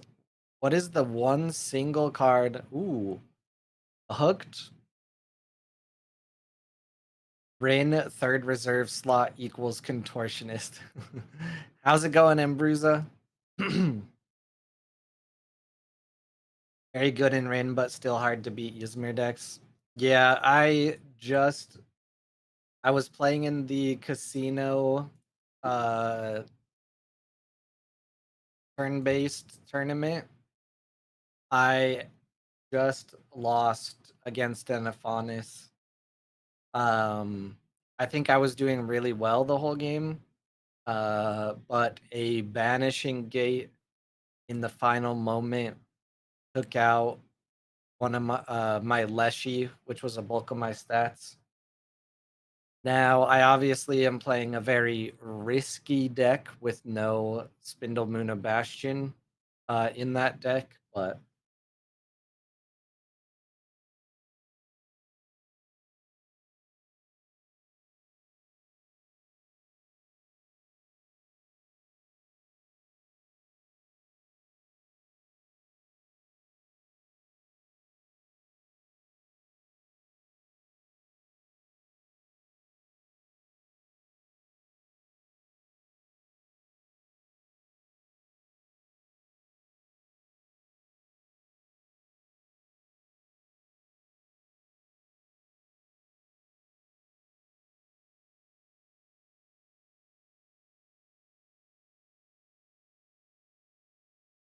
the Orca Dog is out indeed. It does solidify the match for the Basira. Having a hooked in hand was nice, but you would have had to have a pretty big pull off of that. Let's go ahead into another game. I am more focused now. We are in round, what is this, 4? 4 of 6. So just 2 more rounds here.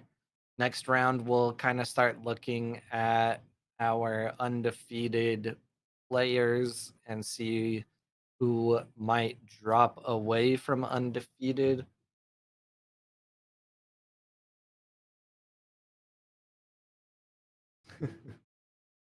Yeah, I think right now Muna is in a really hard spot because if you want to survive basically against Ortis or Ysmir, you have to have a Spindle Muna Bastion. But Spindle Muna Bastion does not save you against Bravos or Ysmir that runs Hunger. Or all of those just have enough removal and enough options to just remove your Spindle and then still Beauty Sleep something to win. Avalanche, Blizzard, things like that exist, which includes Axiom. Yeah, I think Erlea's version of Tasia might literally be the only Muna deck that can compete right now. And my deck does have a Loki in it. I did not pull it in that game though, so it didn't help me. And I don't know, might have helped me get rid of that banishing gate. And the Loki does have really good stats, but it's still an easy target for a Beauty Sleep. So don't need Spindle if you are Loki ramp. Yeah, I mean, hey, I'm down to try to take Muna into a tournament and try to compete if you want to help me find a list. I only have one Loki unique though. Then we have to decide if the rare Lokis are needed or worth running. But I stream almost every tournament this week, so maybe next week.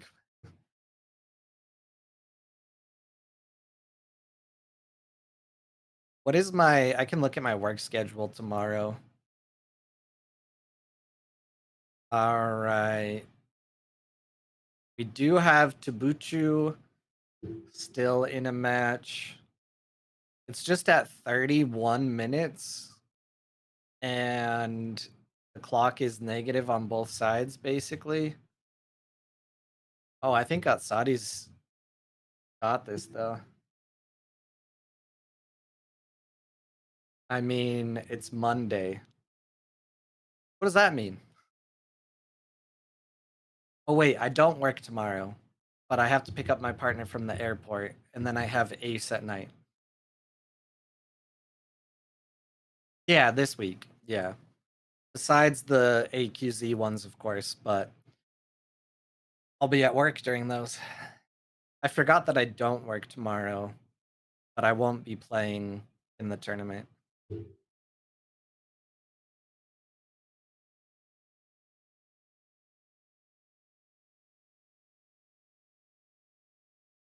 The reason I said I think Saudi has this is because of time.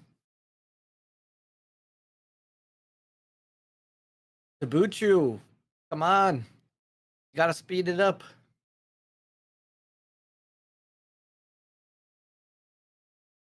Oh, well, I have also done that.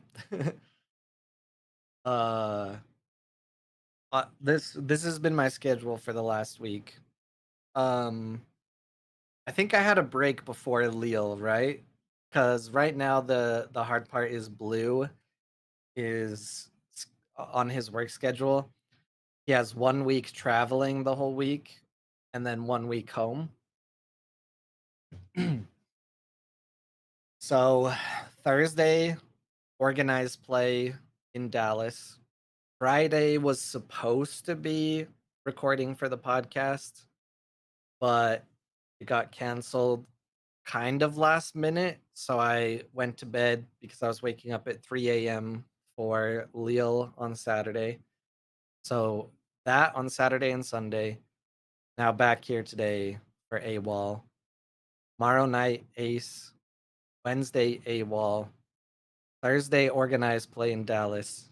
Friday, podcast. But maybe no podcast this week because Wookie is in Baltimore for a Key Forge event.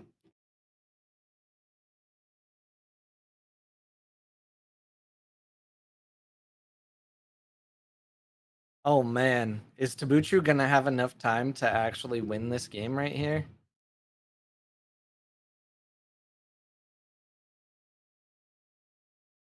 Hurry, hurry, hurry. You just need one more boost and then just pass. Go, go, go, go, go. Huh?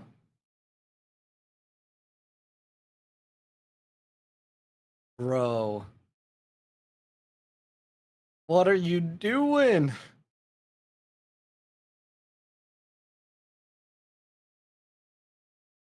I understand that you only had the license withdrawal, but all right, I think this confirms. This has to confirm that players just don't even look at the clock. Like, there's no other possibility. I need someone in the French community to like give a very big PSA to all players to unlock their screen if they can't see the clocks. if you're if you haven't been here for the whole stream, we saw Caleb lose a game to time just because he was making more tokens than he needed to.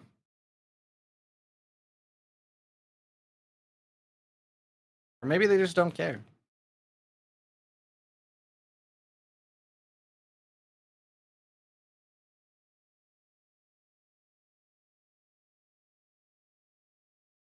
What's a clock? I can only do so much. I need to make a YouTube short specifically about clocks.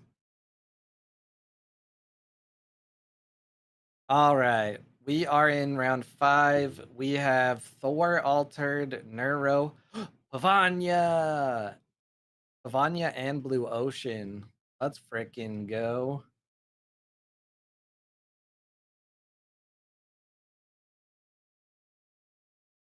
Two players here in high regard. I also didn't know before, but I think Pavanya's on Altered Aces as well. Or am I remembering wrong and she is on Exalts? I think it was Altered Aces.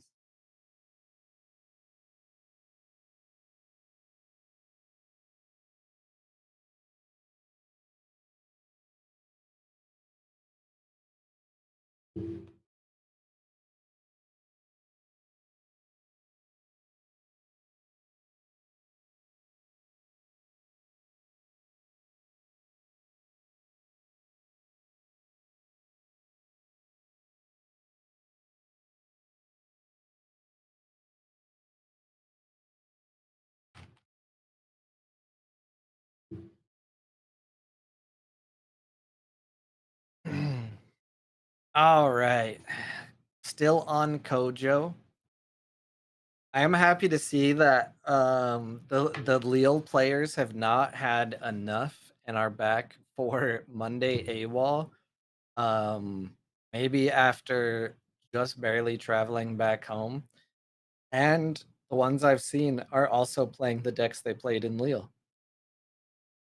I think from what I heard, a lot of the players were from Lyon. I'm not sure how far that is from Lille. I also need a new way to continue to learn French. I need to find a way and start doing it.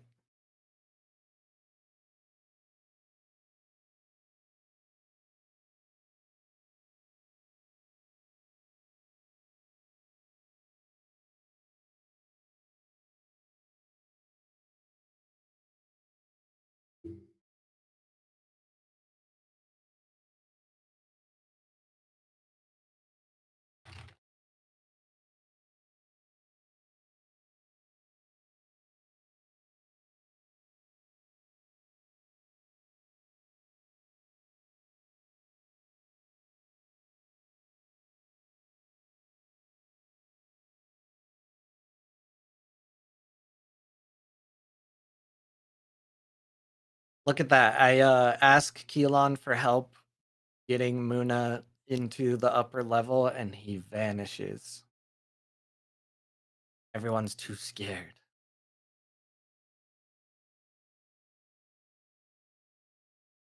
Draw a card on a from anywhere on the trickster. What a lot of people say, one of the most important aspects of Uniques and Bravos is draw a card. I know a lot of people say that Bravos has issues with card draw sometimes, and I think we've seen that a lot of the upper level players all have uniques based around drawing cards.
Seems like we have a lot of newer people entering the various communities over the last 2 weeks.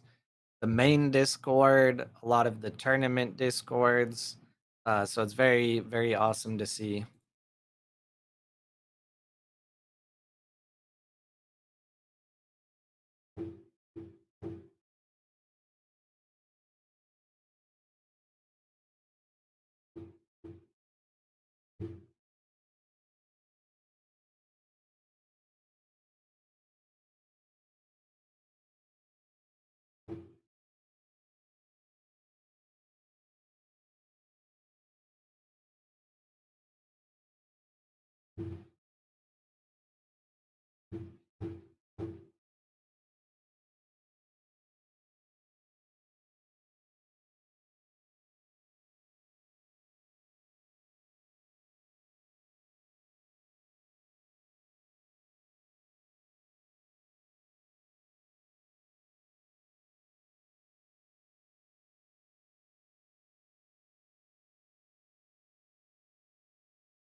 All right. Up to one target character gains a sleep.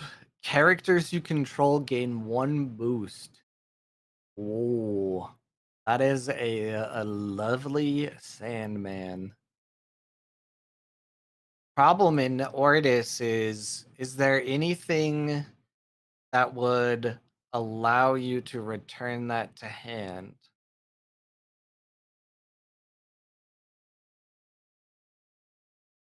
Not anything that I can think of that's frequently played, at least.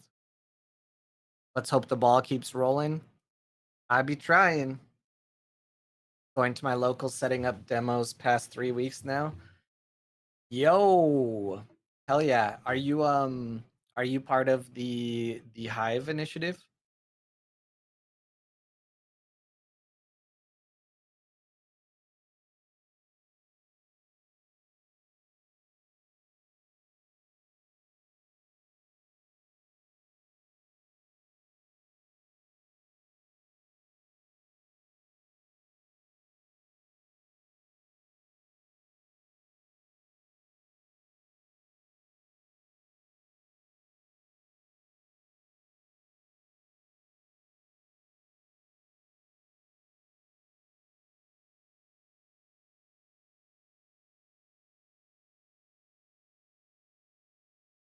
I'm a mess. I'm a wreck.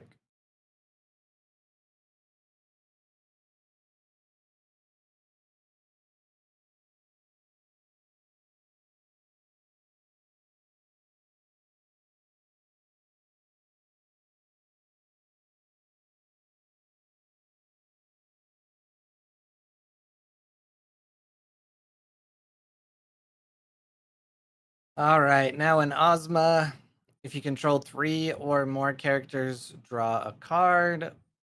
If you control 4 or more characters, you may discard target permanent. Very good Ortis Unix here. What can give you something to hand what is not frequently played? Geyser, maybe? Um, no, because Geyser would put something in your mana. And then Sleight of Hand is Lyra and Ysmir. Inkcaster is Lyra and Axiom. Nyala is Lyra and Ysmir. Hathor, same thing. It would have to be a unique, I think. Hive is such a good initiative. I've been doing demos in well. In fact, I'm always open to do demos. Yeah, I was thinking of what would be a way to keep using this Sandman here, which you can't see now. What's up, Justin Training, by the way, and Seppi? Uh, since it's off the screen, it says from hand up to one target character gains a sleep, and then from hand characters you control gain one boost. Oh, I see what you're meaning. Geyser, yourself. I get what you're saying. True, true. That was a brain fart on my end. You're right. No, we had someone in my group who was, but they stopped playing the game temporarily. Yeah, they have a new wave that they're doing. So if you're doing that many demos, I would definitely look into joining it because they do have some benefits. The Hive is a program in certain areas where we are trying to grow Altered by having people basically volunteer to set up learn to play demos at specific LGSs. Basically, ones that at one point carried stock or held events, but for some reason is not doing it currently or stopped doing it. Yeah, yeah, blocking the giant on the Eat Me Energy bar. Yeah. Yeah, I'm a little tired. Hive does not work on our side any longer. Shops take altered out due to missing support. Asmodee takes a month to react. Yeah. What area of the world are you in, Justin?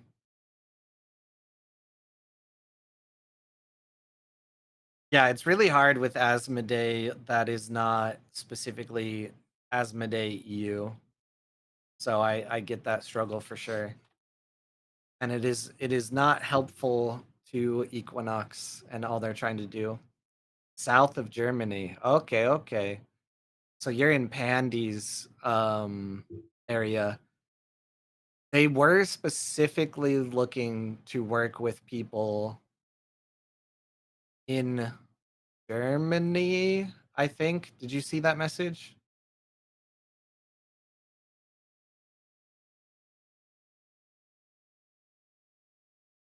Has been a long weekend indeed. I love seeing all these players that played in the event playing a tournament again though.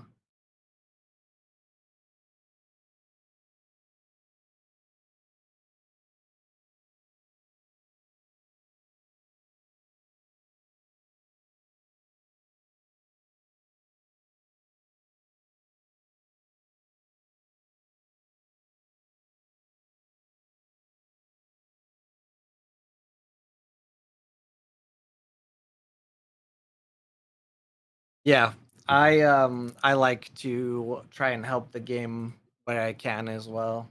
I have a donation box that I bring whenever I know there's going to be new players. I've traveled down to both Austin and Houston to help out with certain things.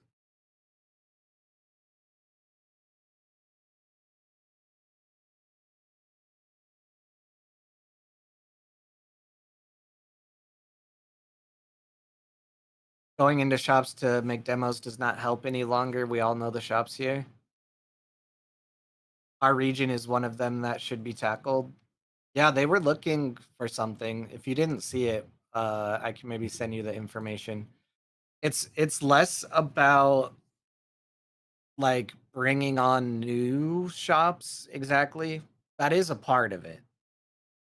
But another part of it is like rekindling shops that were already doing it before that maybe slowed down or stopped.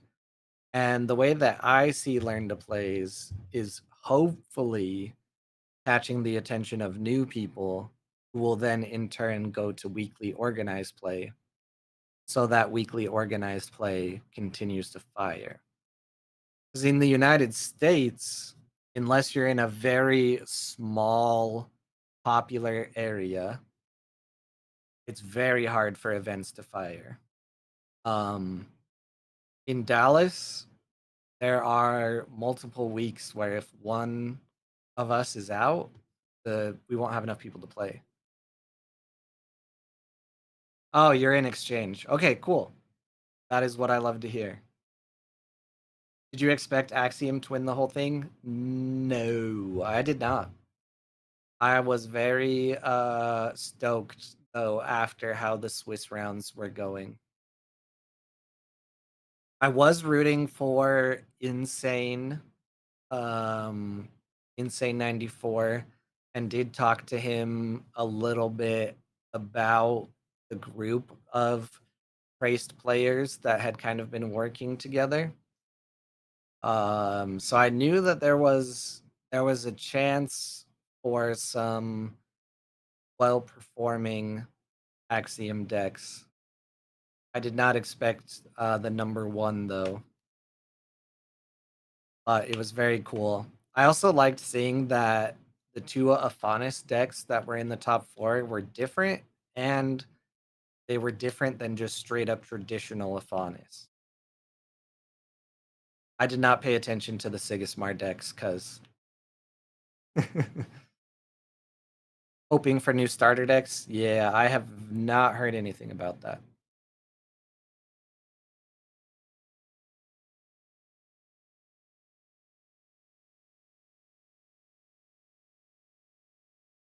So, problem with this game right now is we're having a lot of time use. There's a trickster withdrawing a card.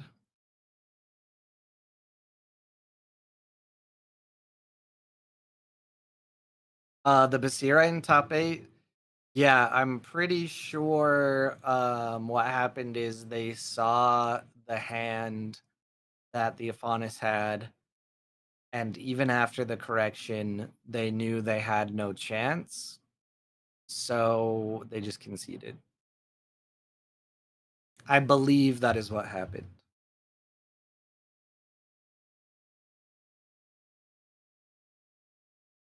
I don't speak French. I understand like 2 to 3 words out of 30. I'm trying to learn. I was learning in high school, but I am old. So that was a long time ago.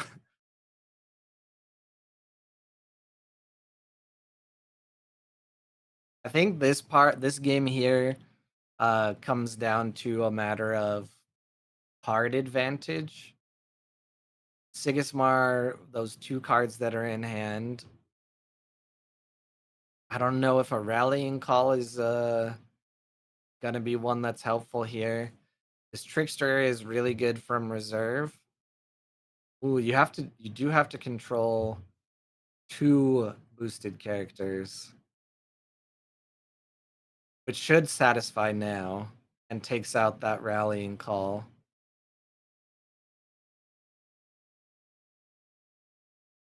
Nice. Looks like Pavania is absolutely going to be able to take this one. Remain undefeated and drop Blue Ocean down.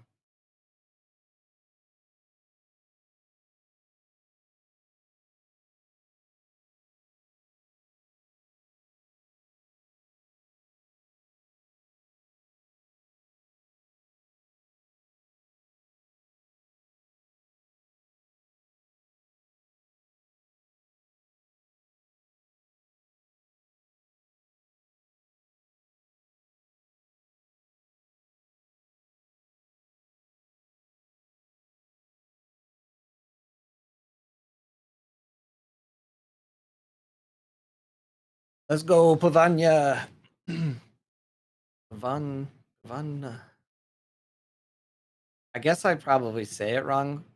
Pavena. Pavena. I think how you would say it in English if you just are going off of how it looks. All right, so Pena Jumanji. Manji is in progress. Ranico against Neuro. We've already watched Franico, so we've watched both of these, I guess, but we have not seen Jumanji. Also, wonderful name. Ooh, Traced v Traced. It's taking me back to the era around PAX Unplugged. Although Thor is much further ahead.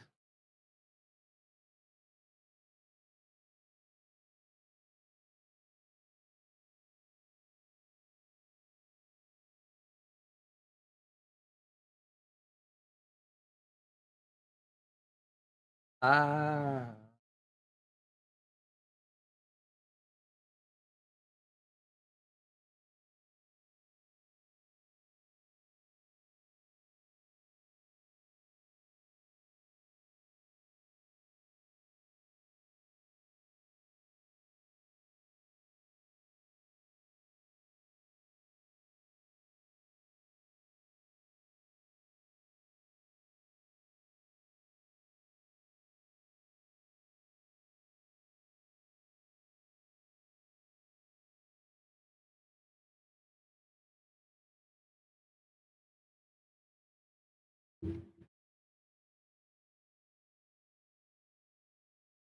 Ooh. Hooah, hooah, hooah. Question is what should I do tonight after all this?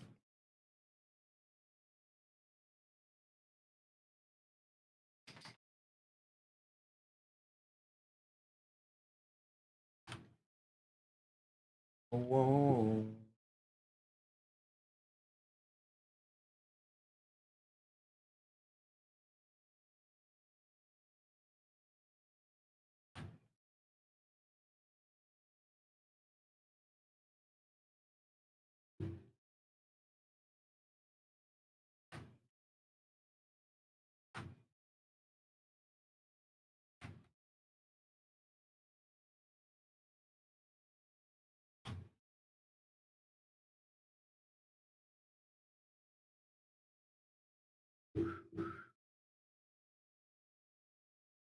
You could cast the Latom League.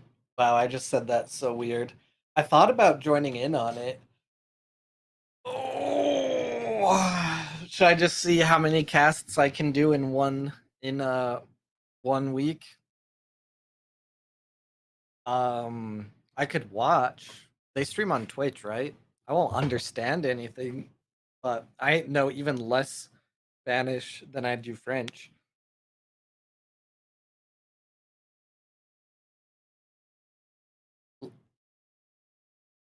Lo siento, no habla español.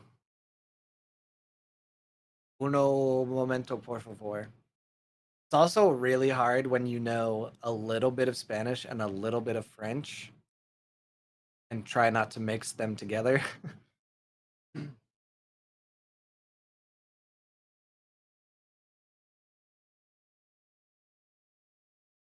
Sometimes I want to say un moment.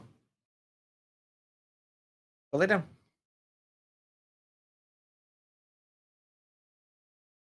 You stream on Twitch. How many hours is that from now?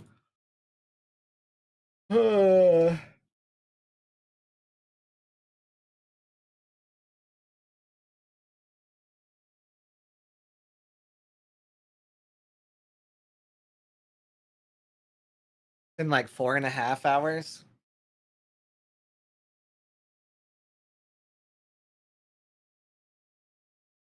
If I take a nap, maybe.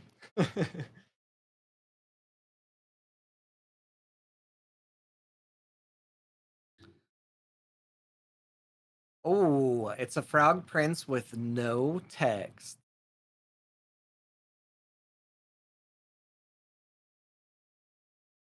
Seems like kind of an awkward turn here for Thor, though.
Yeah, unfortunate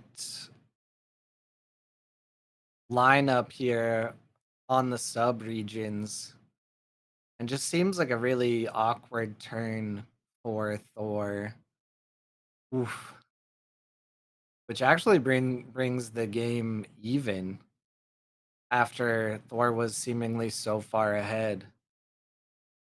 Having the double Kellen and 2 bug out bags and 1 card left in hand might mean pretty well, but there's a hooked for Jumanji here.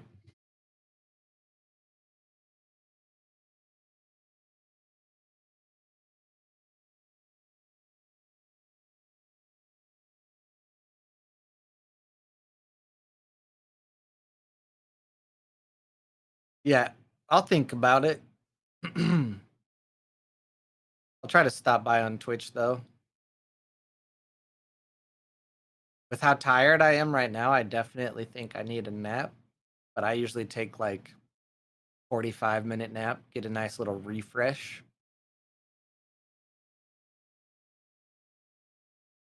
I um I did not sleep in because my partner is coming home tomorrow, and so I wanted to surprise her and clean up our garden and like take a bunch of the weeds out from like the garden boxes and everything. And I ordered a like bird fountain and then a solar like water fountain that sits in the middle of it so it sprays water up. And so I set that all up for when she comes home. And I was gonna spend all day doing that today. But since no one else was available to stream AWOL, I had to do that real quick in the morning, shower, eat, and then jump on AWOL.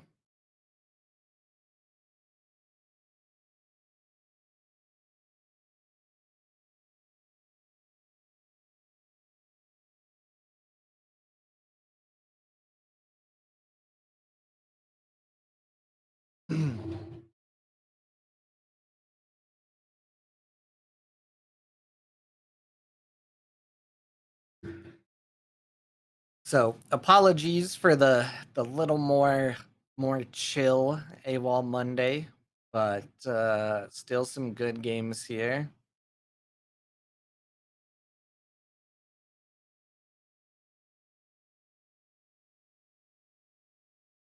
Ooh, yeah, that Salvager into a Frankenstein.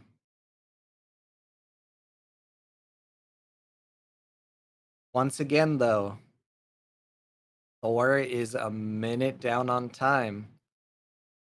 It's about 2.5 minutes left in this game, if they're lucky.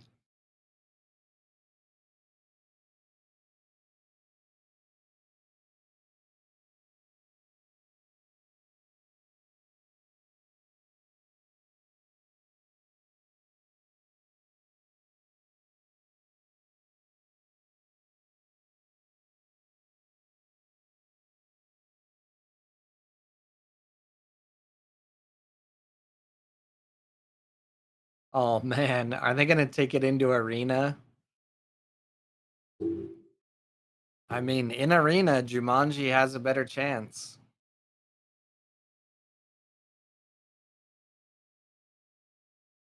A lot of the resources from Thor are also going to be discarded. There's still a Frank and a Amelia Earhart though, both very good cards to have.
Jumanji is absolutely in the better spot because of time, especially them going into the arena.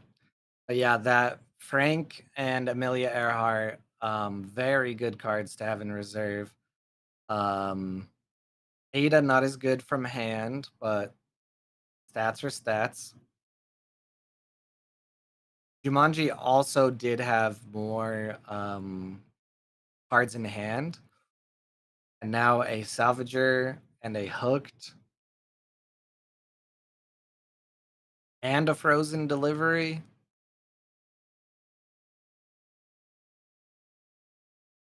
Ooh, the Anansi. Doesn't do much from hand, though.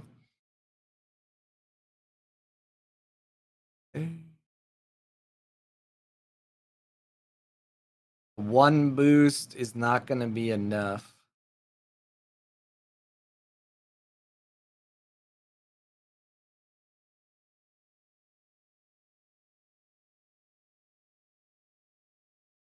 GGs are called. Let's see. We have 1, 2, 3. They're going to have to clean up their reserves, though. And if they keep typing in chat, this could be another game that ends like the Caleb game that we saw.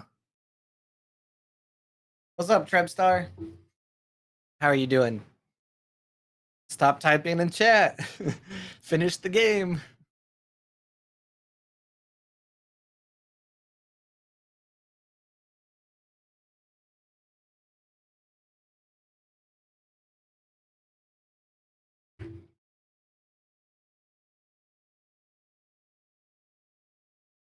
Jumanji could absolutely wait. And then or would have to hurry and discard down their reserve.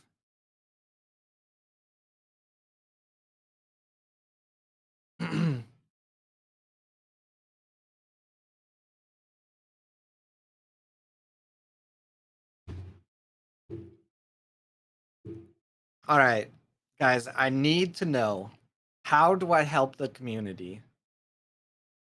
How did Thor get the win still, though?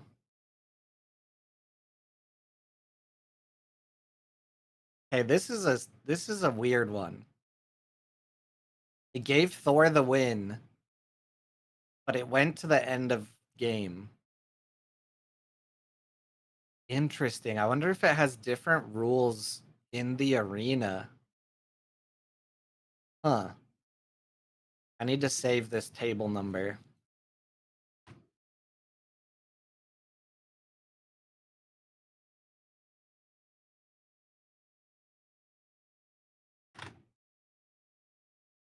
That was very interesting. I appreciate you guys doing streams on YouTube, by the way. I prefer YouTube to Twitch. To Twitch. I said which. Yeah, there are benefits to both. YouTube is a lot more accessible, like over multiple devices, and I think it loads better. But Twitch has better tools for streamers and has a better environment for chatters, if that makes sense.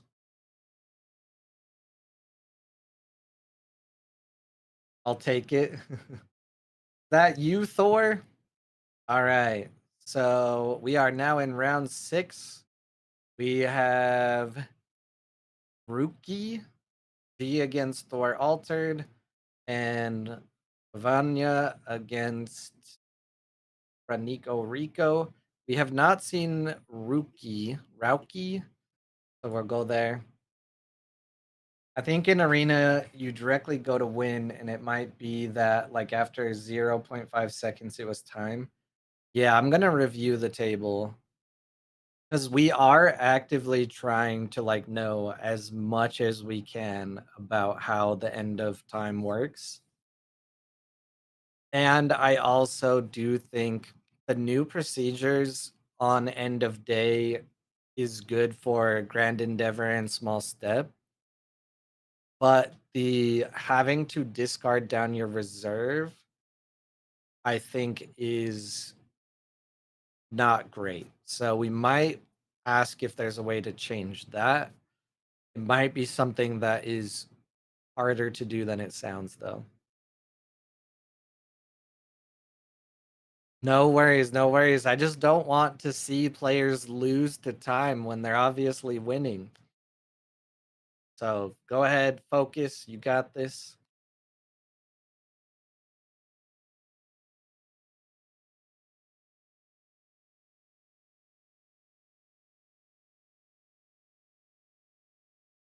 Like if the player that was already gonna loses to time, not that big of a deal. But earlier in today's tournament, we saw Caleb lose a game where they had 35 more stats than the other person, but they just kept playing stats and then they ran out of time.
I was the trace that lost, misplayed in an early round where I could have advanced but just passed. Unfortunate.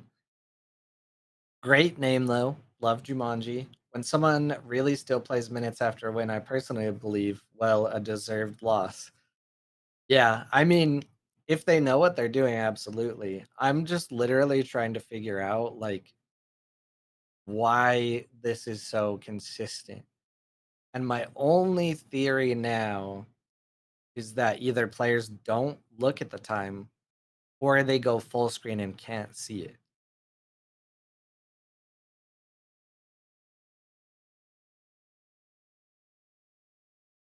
Yeah, so normally how end of time works is the player with more time left on their clock wins by time.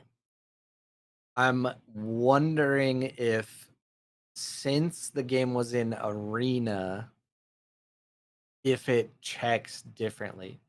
So I saved the table number so like me, Simon, and Blue can look at it just so we better understand things that happen.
We have a town square in Siggy. I think this is honestly a no-brainer landmark in Ortis. I'm surprised we don't see it more often. It's 2 mana to play and just sit there, and you can get these counters so quickly, and it's like a charge.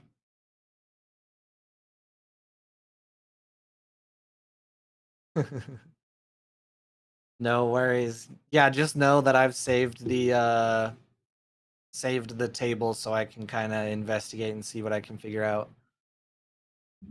But yeah, I'm surprised we don't see more Town Square in Ortis. This Siggy is undefeated, one of the undefeated players going into round 6. So maybe we see it do some work here.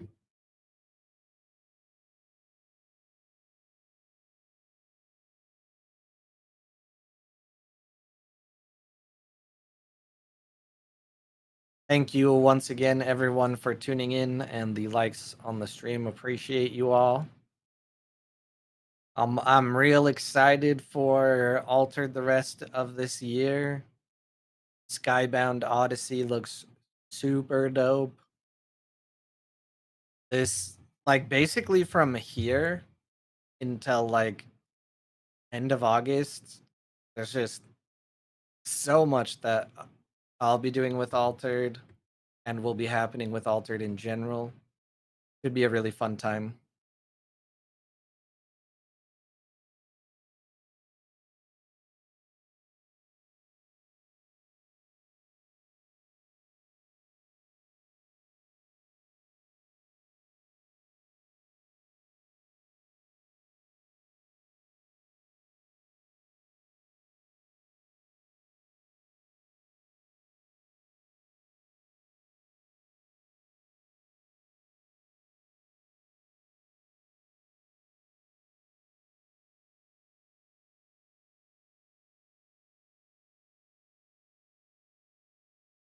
Ooh, you know what's a really good counter to Town Square though? The Grims. Doesn't even have to be the rare.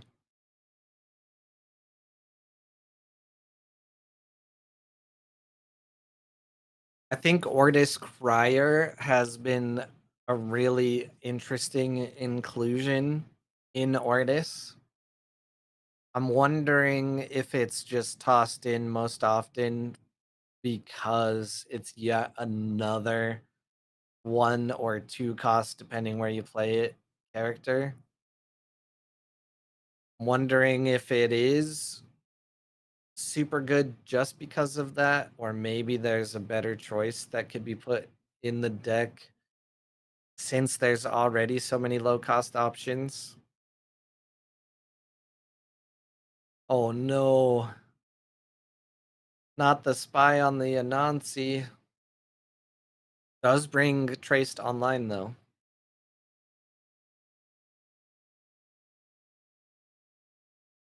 Ah. Does anyone know just off the top of their head when the next Tumult season starts?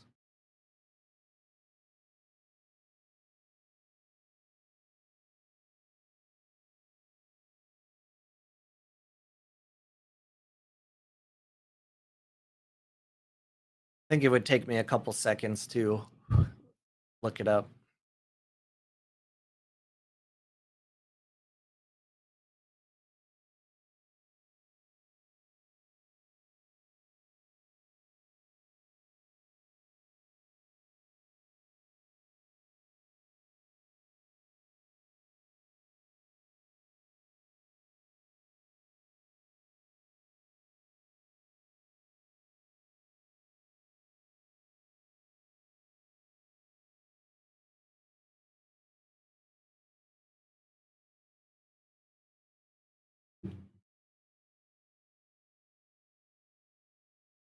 New arena season starts tomorrow, yeah.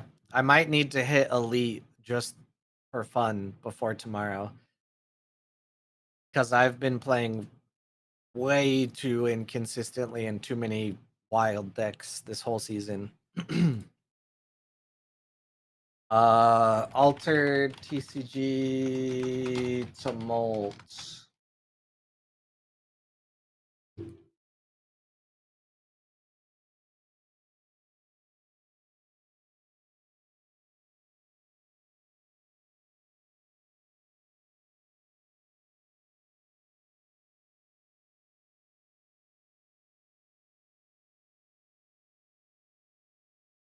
I think I just have to go sort through the news and remember what article it's in.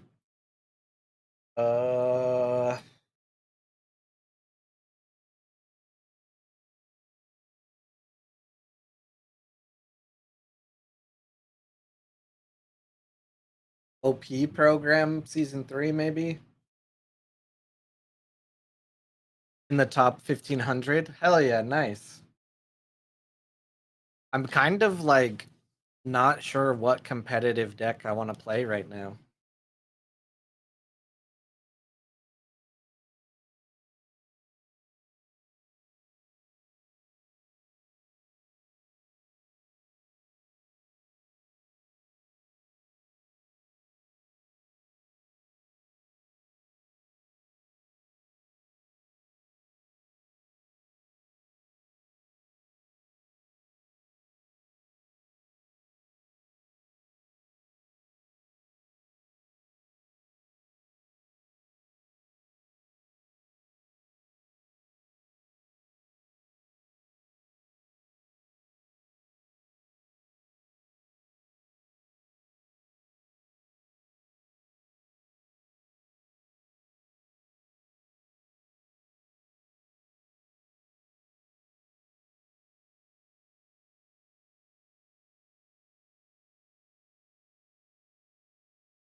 Have they not announced when it was going to be?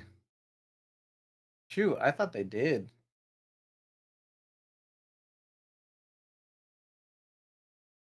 I actually can't find if they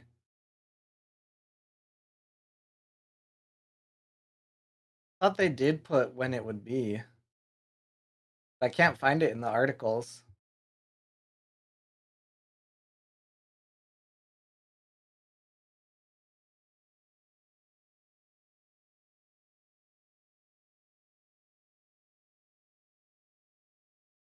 Hmm. Might have to find it.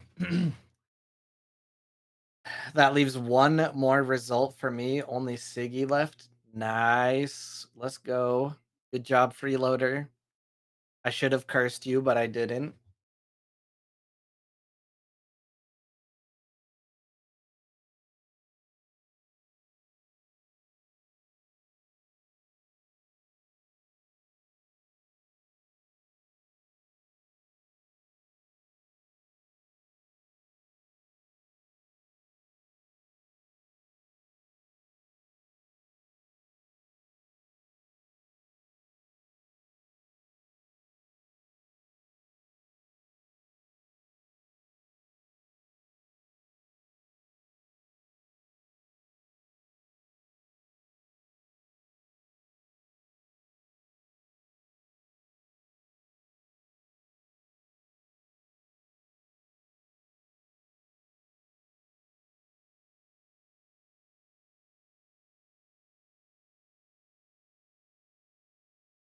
So far, this Sigismar deck just seems like super low to the ground, including the town square.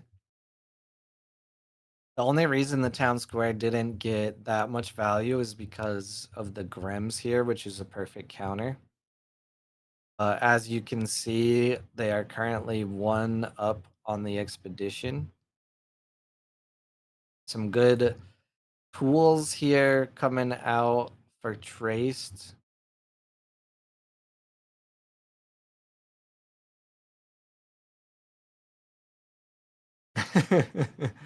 Yeah. Um, we've been discussing things in the Judge Discord, so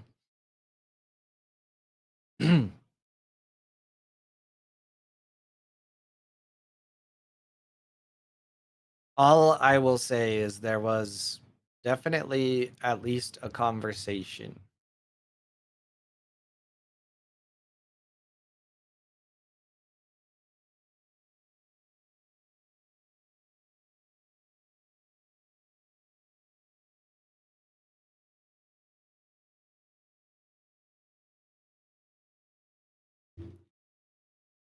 Oh, it's a shame that Keelan guy was too busy to play today or anything. Yeah. Also, I guess um according to him, if we want to take Muna into top eights of tournaments, we have to play Ramp Loki. So I'm gonna need your guys' help making that.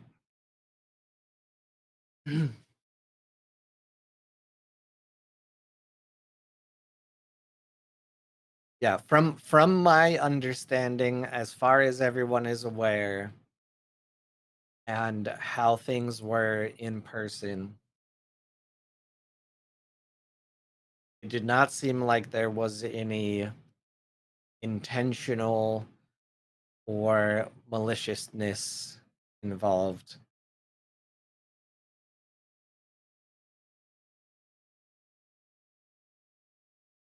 I think the main thing in my eyes that needs to be ironed out is what a penalty should be when that happens. Because from my time judging Altered specifically and reading the tournament guidelines, I would have done exactly what they did. But I also see where some players and other judges have read the tournament guidelines and could rule differently. Because, in my opinion, the game loss description is too vague in the tournament guidelines.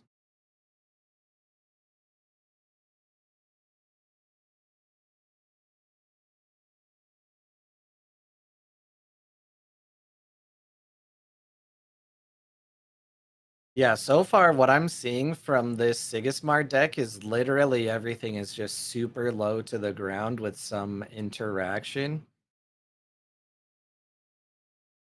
It's been doing well. We're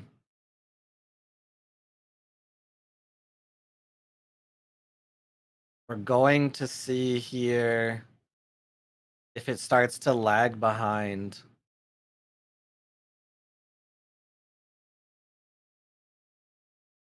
Yeah, because I think Simon's point on why it could be ruled a game loss um, is they have this system where they consider certain parts of the tournament high stakes versus, I forgot what the word above casual is.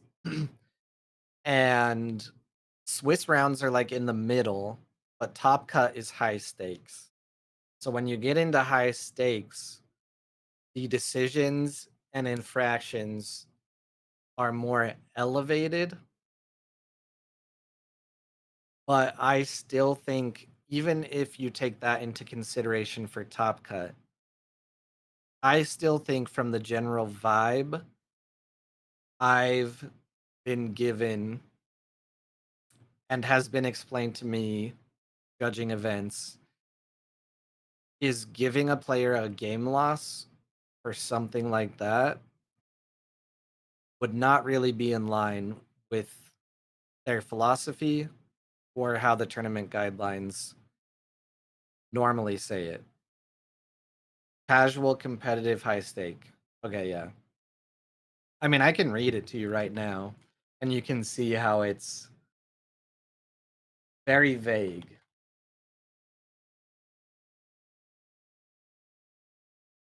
So once everyone gets home, once things are, settled down, we'll have some conversations and work through things together.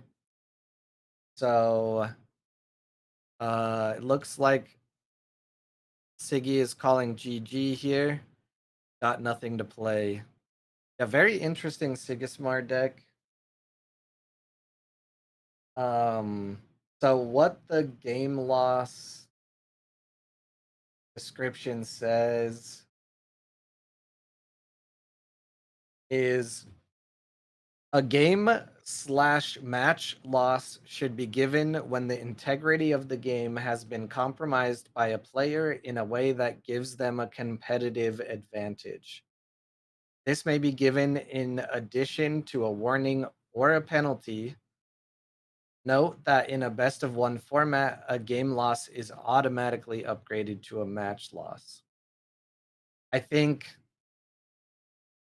should be given when the integrity of the game has been compromised by a player in a way that gives them a competitive advantage is far too vague.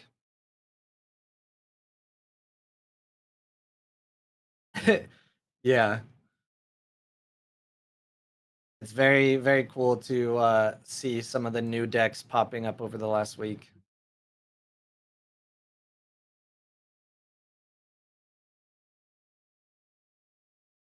Oh, shoo. So it looks like Thor, Altered, and Franico Rico are your undefeated players of the tournament here. Cheating is what it means, no. Not exactly. Uh, we can talk about this real quick. Um, yeah, GG's, good job out there, good performance. So I think when you add the high stakes level, I'll read you the high stakes. Um,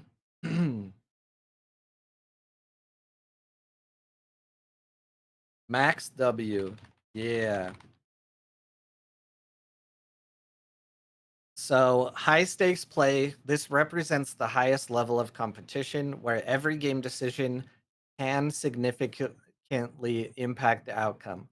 Game integrity should be the main priority for all rulings, emphasizing fairness in competition. So, when you add that disclaimer into what we just read for game loss, then it's a little more clear to say, oh, yeah, that's a game loss. This is a high stakes match.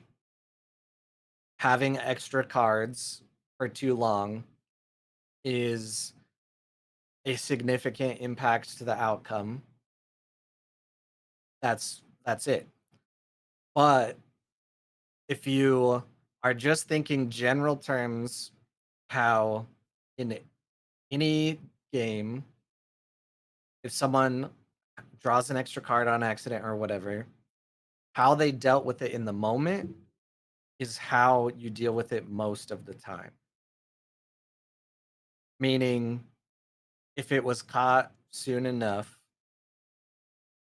the other player gets to pick, the extra card at random, and then the player who drew the extra card gets to put it back in their deck. Um, I always thought when Altered first set out to put together tournament guidelines and stuff, they wanted to be slightly less strict than other TCGs. And there are some evidences of that in the updated tournament guidelines. But I don't think in that situation, giving a game loss would have went in line with that being somewhat less strict than other TCGs. But that's all I can say based off of what I have done. Because there is a section that talks about cheating. Um So a match losses are more serious than penalties. A loss is given if a player is dishonest during an investigation to a tournament official or treats other players or tournament officials poorly. So the second half of that just opens up if you're being a dick, you can get a match loss. The first part though, that is more specifically talking about cheating. You're being dishonest in an investigation. That's cheating. And then there's disqualification. A disqualification is the most severe infraction. This occurs if a player egregiously violates the tournament guidelines, such as purposely breaking rules and or cheating, takes actions that compromise the entire event, or is violent or abusive in any way. Head judges should always make decisions on disqualification. So, if we're talking about a true accident of just drawing an extra card, I personally, the way that I read just the game loss section, would not give a game loss because I think the integrity of the game has been compromised by a player in a way that gives them a competitive advantage is far too vague. And there are literally players that will argue rolling a die and then deciding based on who wins the roll, getting to pick who goes first is a competitive advantage. So, when I speak with like Cedric or Maverick or whatever, I am hoping we can get an expansion of that part specifically. So, that's where I'm at on it. Blech. 73 out of 75. Let's go. Good job, Potato.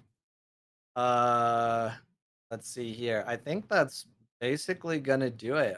All of the round 6 games basically finished pretty fast. There's just one game almost done here.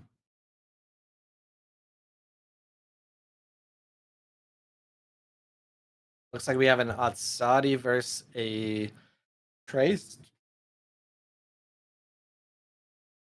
I got the hiccups now.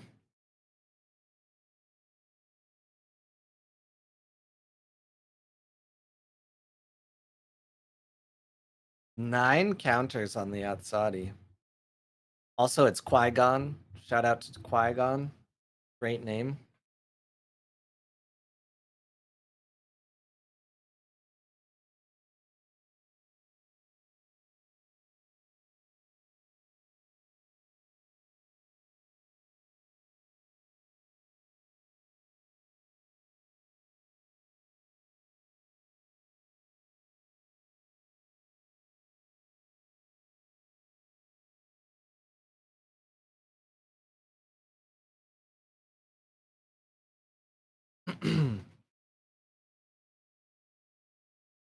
Giant Hunger goes pretty hard right here, but also Traced has so many cards and a good amount of mana.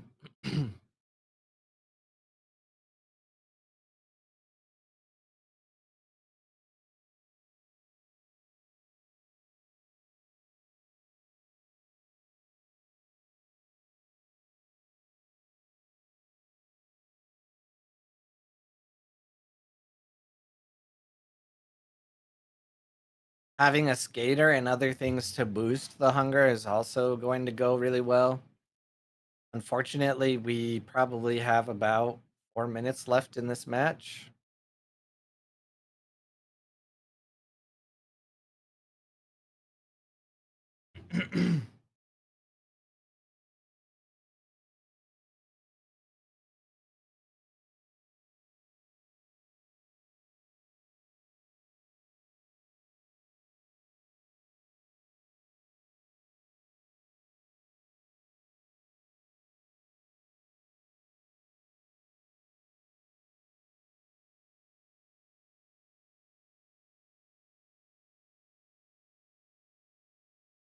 Ooh.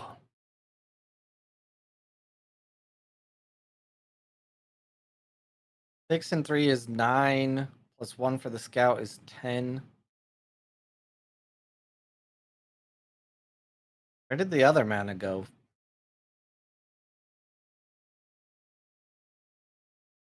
3, 1. Okay. Sheesh. I just didn't even count the scout.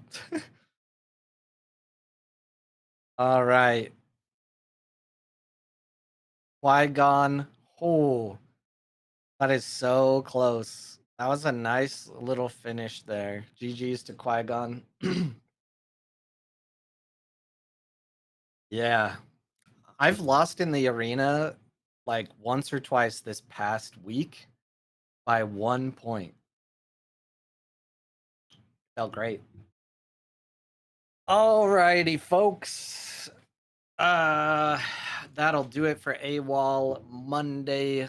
Thank you for joining today and conversating with me and Bliss Bassist. Um I'm gonna go take a nap, and then we'll see what's in store for me tonight. If you are awake in like 3.5 hours from now, check out the Altered Latam. Why do I keep saying it weird? Altered Latam League. They will be live on twitch.tv/altered latam. So there's some really good players already signed up for that. I might just stop by the stream, or maybe I'll participate in stream. We'll see. We'll see. Thank you, Freeloader and Potato. I will see you guys tomorrow night on Ace. I'll be back here on Wednesday for Wednesday AWOL. And tomorrow, if you're free during the day, check out AQZ Blitz and the stream over on Pandy Andy's channel. So I will talk to y'all in the Discord probably. See ya.